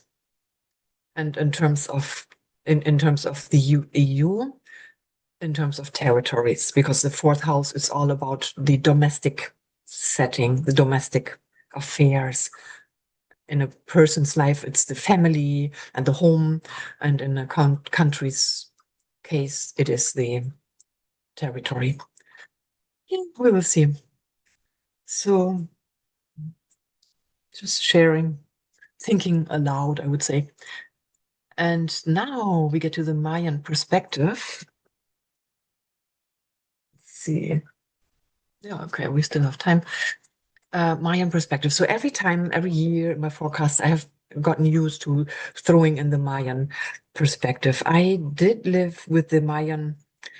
Of course, I still have my leg there with in the Riviera Maya. The people who know me know that I go regularly. I love the Mayan they're just the coolest folks. They have accepted my parents, my family, as if we were one of them, and they have helped me so much. I built a house there in the jungle, and I had my I got my water intoxication. They got me set on my legs again and on my feet again, and they helped me so much, really connecting me with resources and people that helped me, like builders, like so talented people. I learned a lot from them. And when I lived full time in Playa with my boyfriend there, he was also really into the Mayan calendar. That was the Jose Arguelles version of it, who's like an artist, but he did not honor the leap year. And once my friend and fellow astrologer um, she gave me a book of Bruce Schofield and Barry Orr, ORR, Bruce Schofield, the book about Mayan astrology, and it was very practical. And I like it how Bruce is also very academic about it, and he's like a deep thinker, and not like fashion, like I thought of um the Arguelles approach, even though I lived with it for many years. We had people there, the artists that did all the artwork also. But I think because I have also Capricorn on my third house of my mind, my intellect, and my talking and learning style. So I'm more old school, and I like it more like the academic approach, going back to the like bringing in more of the foundations, scholar foundations of it, and not just a fluffy trend, a modern. I'm still looking for the word for that. Like, I don't want to say fad. I really don't want to down talk Arguelles either. Unfortunately, he's not around anymore. And I like it to be probing and questioning and modernizing, but for some reason, um, I felt more drawn to this type of calendar. There are definitely a lot of people that looked at different times for the convergence. Most, of course, agreed on the 12th, what was it, the 21st of December, 2012, powerful date. And but I don't know, and I don't really want to fish now and explain why I have a more affinity to this type of Mayan astrology. It makes sense, and it's something that I haven't studied on a daily basis, and I don't do like daily readings for people and all this with it. So it's not as mm, solid as the Western astrology is in my case. And it's definitely interesting to see. But I found also when we look at the year bearer, also there are more components, and I like it also to look at the real Venus phases because they were important in the Mayan horoscope and the year bearer. And that is something that Aquarius did in a different way, and it was more like trendy and not as like serious. So I think that's probably the easiest way of explaining the difference and why I'm leaning towards the more serious representation of the Mayan astrology. So the year bearer, I think that this last year it really made a lot of sense for me because okay, I just keep going here because I can still talk when I'm showing the slide. So the year bearer this year, 2026, first of all, the starting point is March 30th, 2026, and it's 2 West Manik. And Manik means collaboration, social interaction, community consciousness. And that really goes hand in hand also with the well, yes, with also the Uranus, Pluto, with the Pluto in Aquarius, and also even with the, if you look at Uranus and Saturn, where you have to like really make connections for practicality. So that's the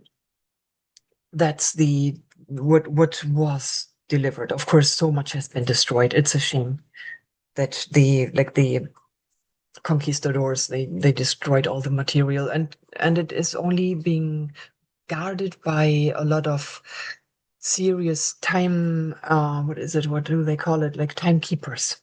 So this is what I liked and what I did in my research also, where you have to go into Spanish then in Spanish language, because it's not so readily available in English or German. So the numbers, for example, but I found really good, trustworthy resources for all that research. And I do have an introduction to the Mayan astrology. That's why I don't want to go too deep into explaining what it is all about. You can find that also.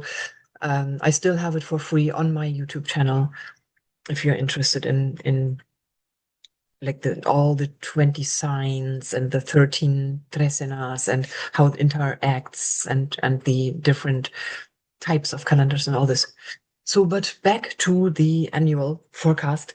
This is the year bearer, and the number 2 is connected with the god of sacrifice and duality, doubt, and the contrast unity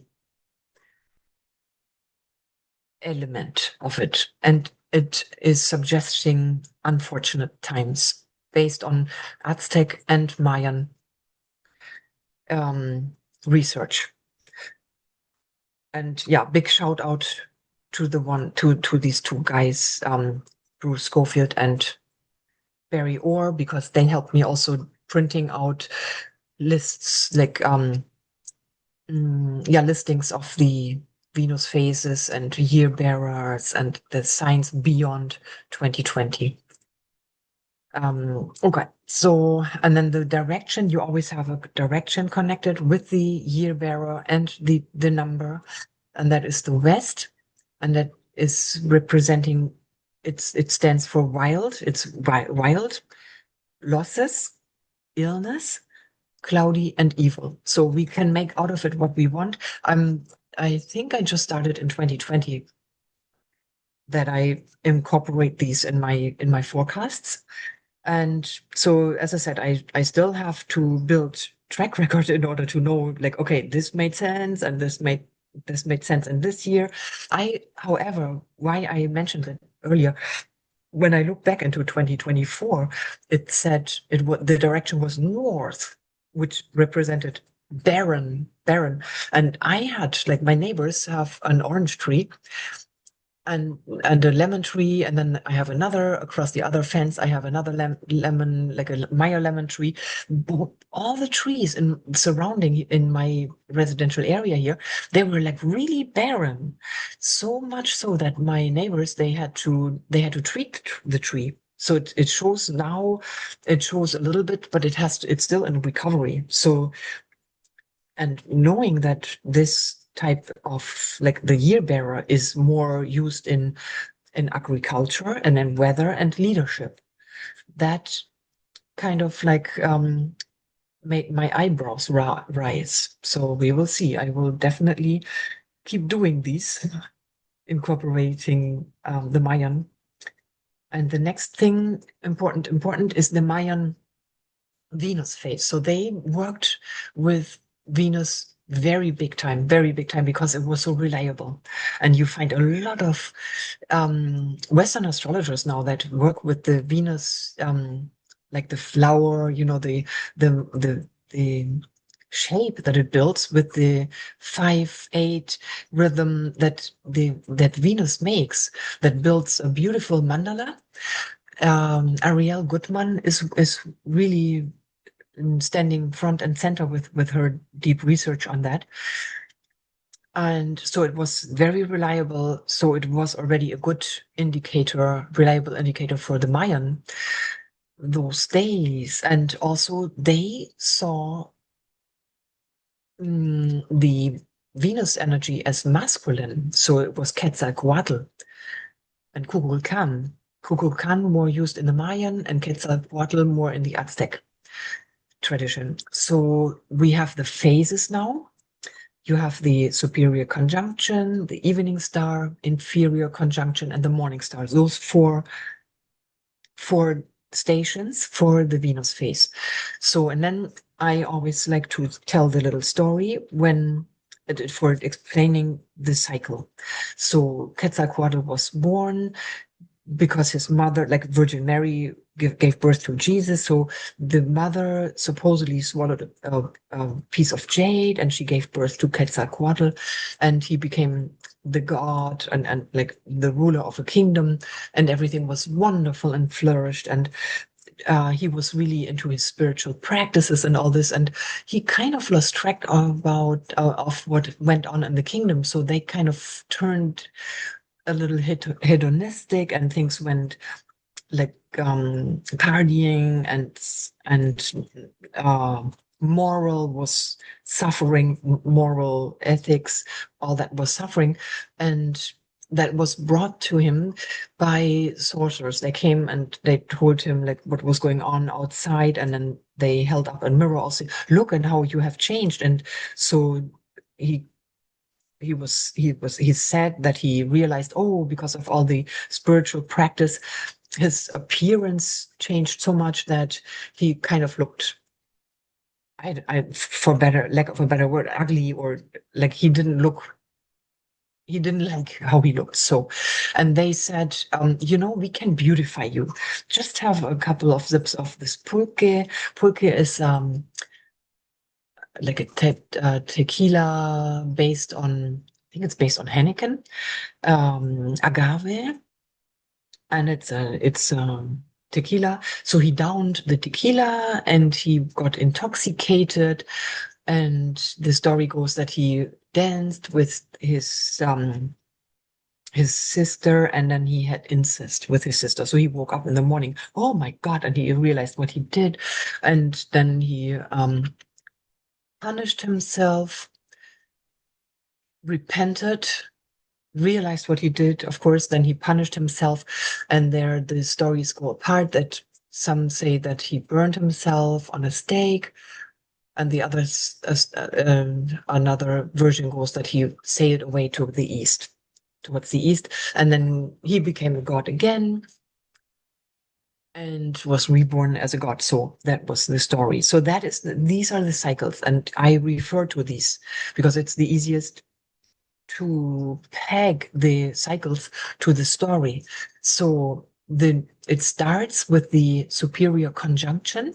That's when the morality, because it's chronological, because that's the nearest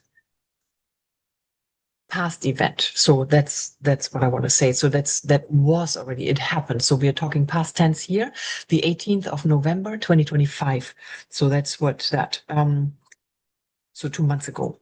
That is when the morality is in question, the judgment happens, the insight occurs, and the next superior conjunction, it's like the sobering after the hangover, that will be on June 22nd in 2027. So that's a while ago, a while ahead, a way out. And that's a 90-day period in the Mayan tradition. They had it a little different. Now, modern astronomy is regarding this as a 50-day period. So the next phase is coming up a day before the eclipse and the day before the Chinese New Year. So that's the evening star. That's the moment when Quetzalcoatl stepped down. He became mortal. I'm just freaking out. Did I record at all? I think I did. Well, I think I did, yes. And so that is when Quetzalcoatl stepped down. He became mortal. And that is the evening star is the Libra point of the chart. So if you are not really like a hardcore astrologer, you look at a chart and it looks like a pizza pie or a pie, and you have 12 sections, and you have a horizontal line. Left is your ascendant, on the right is the descendant, and then you have a vertical line also. That those are it's like the most important pillars in a chart. But this horizontal line, it's the horizontal line, of course, the horizon, and so the sun, of course, rises in the east and it sets in the west. That part on the right side of the chart is also the seventh house cusp and the Libra point. So that's where Libra and the seventh house are located in a chart, versus the first house at the left side of this horizontal line. That is the Aries point. And we know already from, like, it's kind of not secret that Aries represents the warrior, the soldier, and the masculine. So that's the sunrise side on the east, on the east horizon. So okay, so back to our date here, the 16th of February 26th, the evening star, Quetzalcoatl steps down. So that's kind of like, okay, peace. Okay, I get it. I did something wrong and I will step down. It's like insight. It's like for the best of all of us versus me, my selfish behavior, which is happening, when we are very Aries like and very Martian, then we are selfish. It's often associated with the toddler that I want that sweet right now at the checkout in the supermarket, when they throw a temper tantrum. That's Aries, is the toddler that only sees his desire in the moment. And so on the other end of the spectrum, we have diplomacy, we have insight, social behavior, we have to blend in, we're fair. And it's also the area in the horoscope where it's about contracts and peace. And this is a 250-day period. And Venus is visible at sunset. And because and back in the day, they didn't have telescopes, of course, so they had a different, that's why these periods were differently measured. So in astronomically, it's a 263-day cycle. Okay, so that's then the inside stepping down, and then the inferior conjunction will happen on the 21st of October 2026. That is, the inferior conjunction is always when Venus is in a retrograde. Of course, no planet throws in a reverse gear and goes backward. No, it's only because from our side, from our point of view on Earth, against the backdrop of the fixed stars and the constellations, it looks as if a planet will move backwards in degrees in the zodiac. So, okay, in this inferior conjunction, that's the sacrifice and the rebirth. So that's when Quetzalcoatl became a god again. It's the new cycle. The new cycle begins. Conjunction.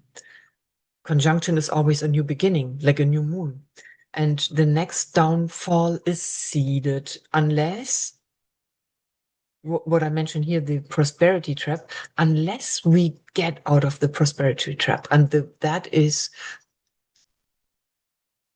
hard times make strong men. Strong men make good times. Good times make weak men. Weak men cause hard times.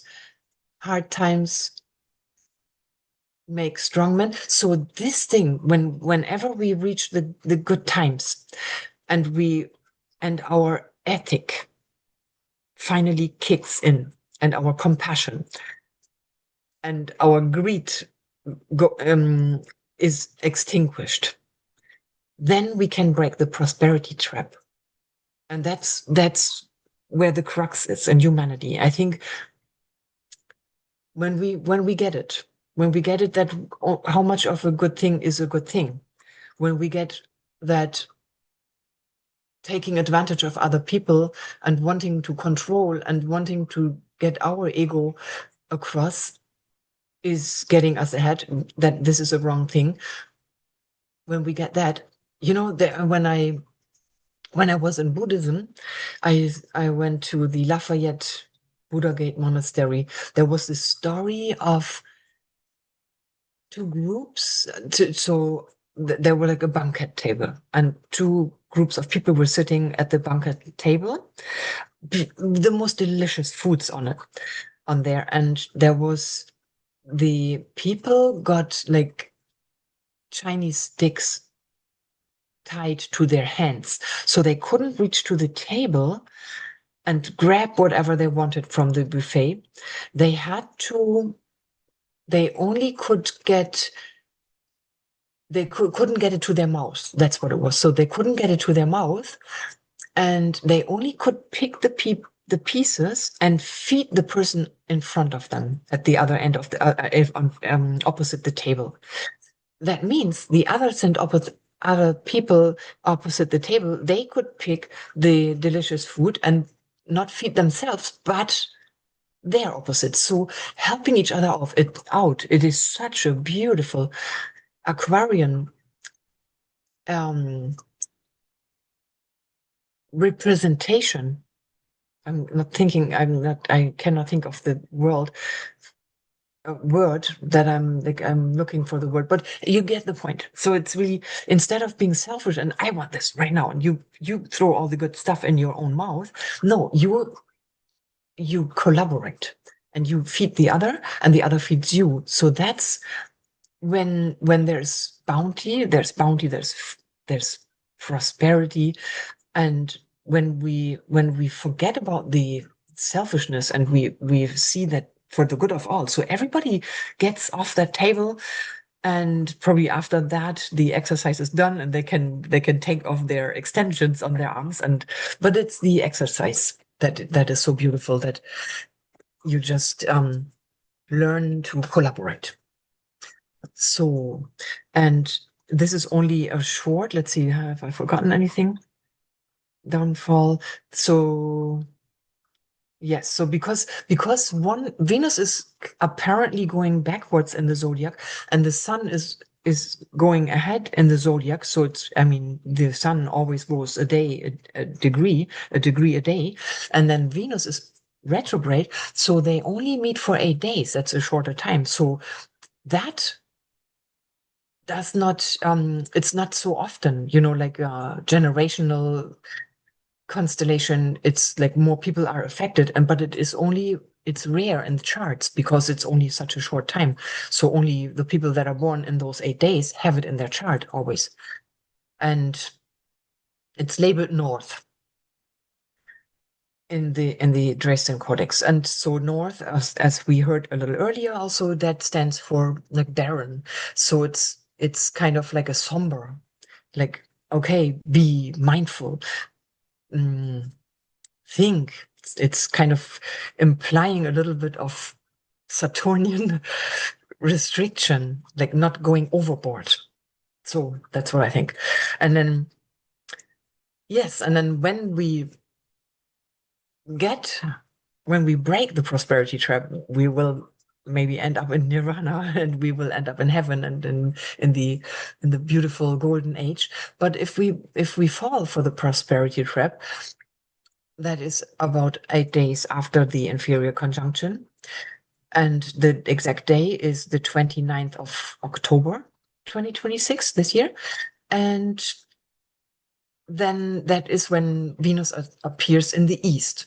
And as we have looked at the east already, we know already it's the warrior zone. The heliacal rising Helios is the sun. So that means when Venus rises before the sun in the east. That's a dangerous omen for leaders. So this is the trouble in the kingdom.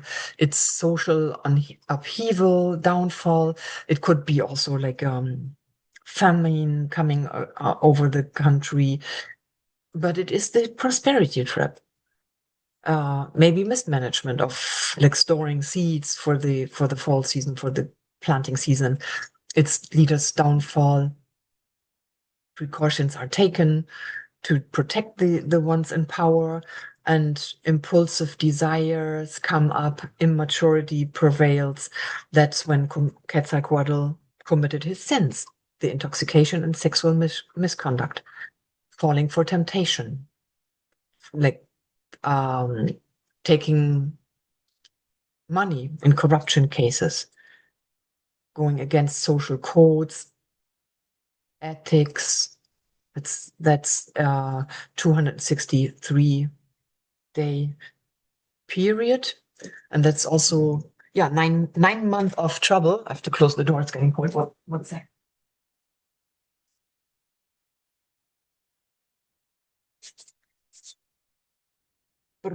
Cool in California. Okay.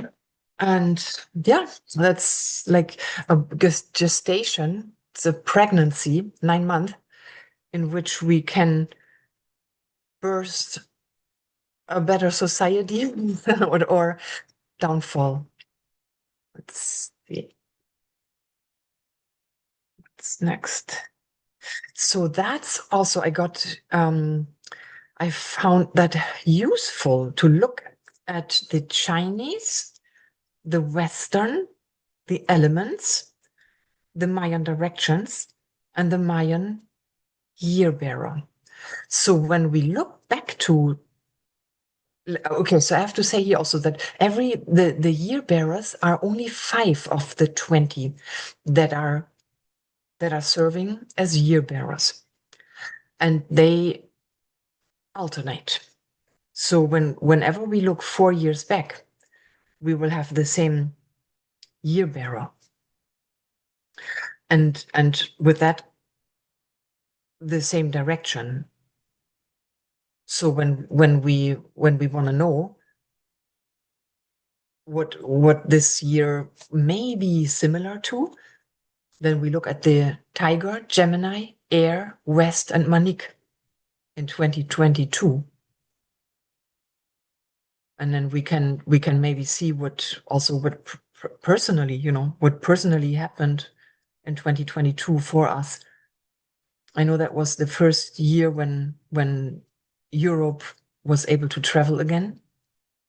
I think in the fall of 2021, but the tour season started in 2022.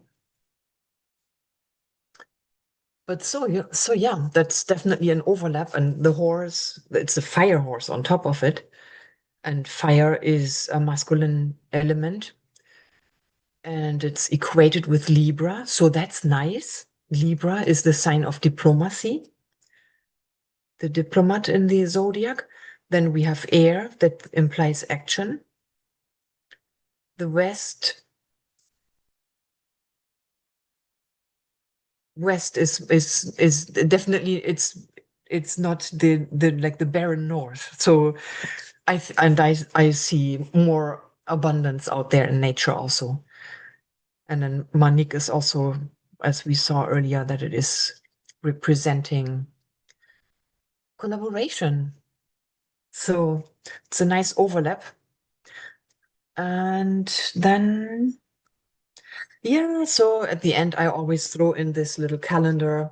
It's astrologies, but I think even if someone who reads it, who is not so fluent in astrology, it kind of makes sense. If I just pick here August 11, Mars entering Cancer, which it does not like so much, but it's good for defending home turf and family anyway. But I always put this in here so people can have a reference. And then I think this is it. So, and thank you to you for your patience. And I also want to mention here that I do astro-tutoring. So for those of you who listen to this, who would like to learn it for yourself, I'm happy to help. And I also am working on classes also. So but it's in the make still. It's not ready yet. I'm preparing modules for several students. I also like to offer astro-related workshops and retreats in my home in Mexico. It's getting really beautiful. I just got the roof done, and I'm cutting back all the trees. So I'm not cutting back all the trees. I trim the tops, like cutting tips of hair, so it grows back stronger. But and it's all still green.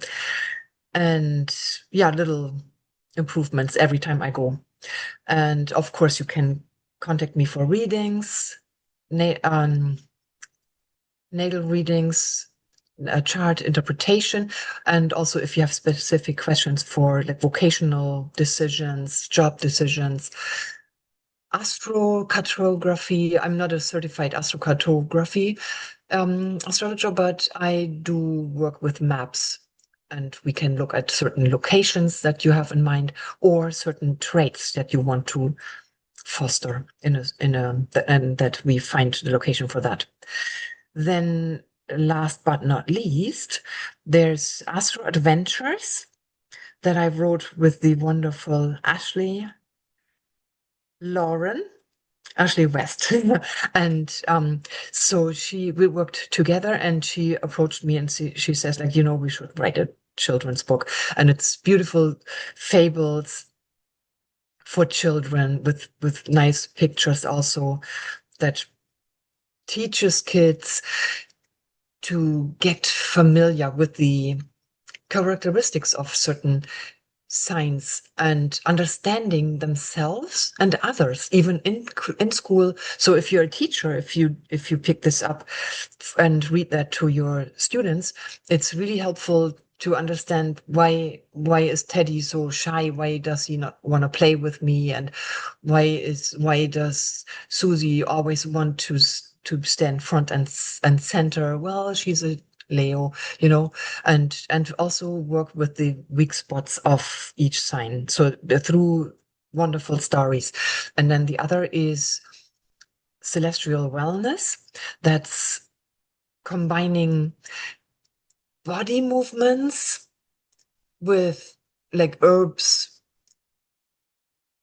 and the characteristics. So mental, spiritual, and practical look at the signs, and that is a collaboration, also wonderful collaboration with a Reiki master, and she's I think it's called a Hava healer. So she does healing, and she approached me also, and then we got another fellow astrologer in the boat, Jenny Date, and the Reiki master's name is Roshni Sharma Fleming.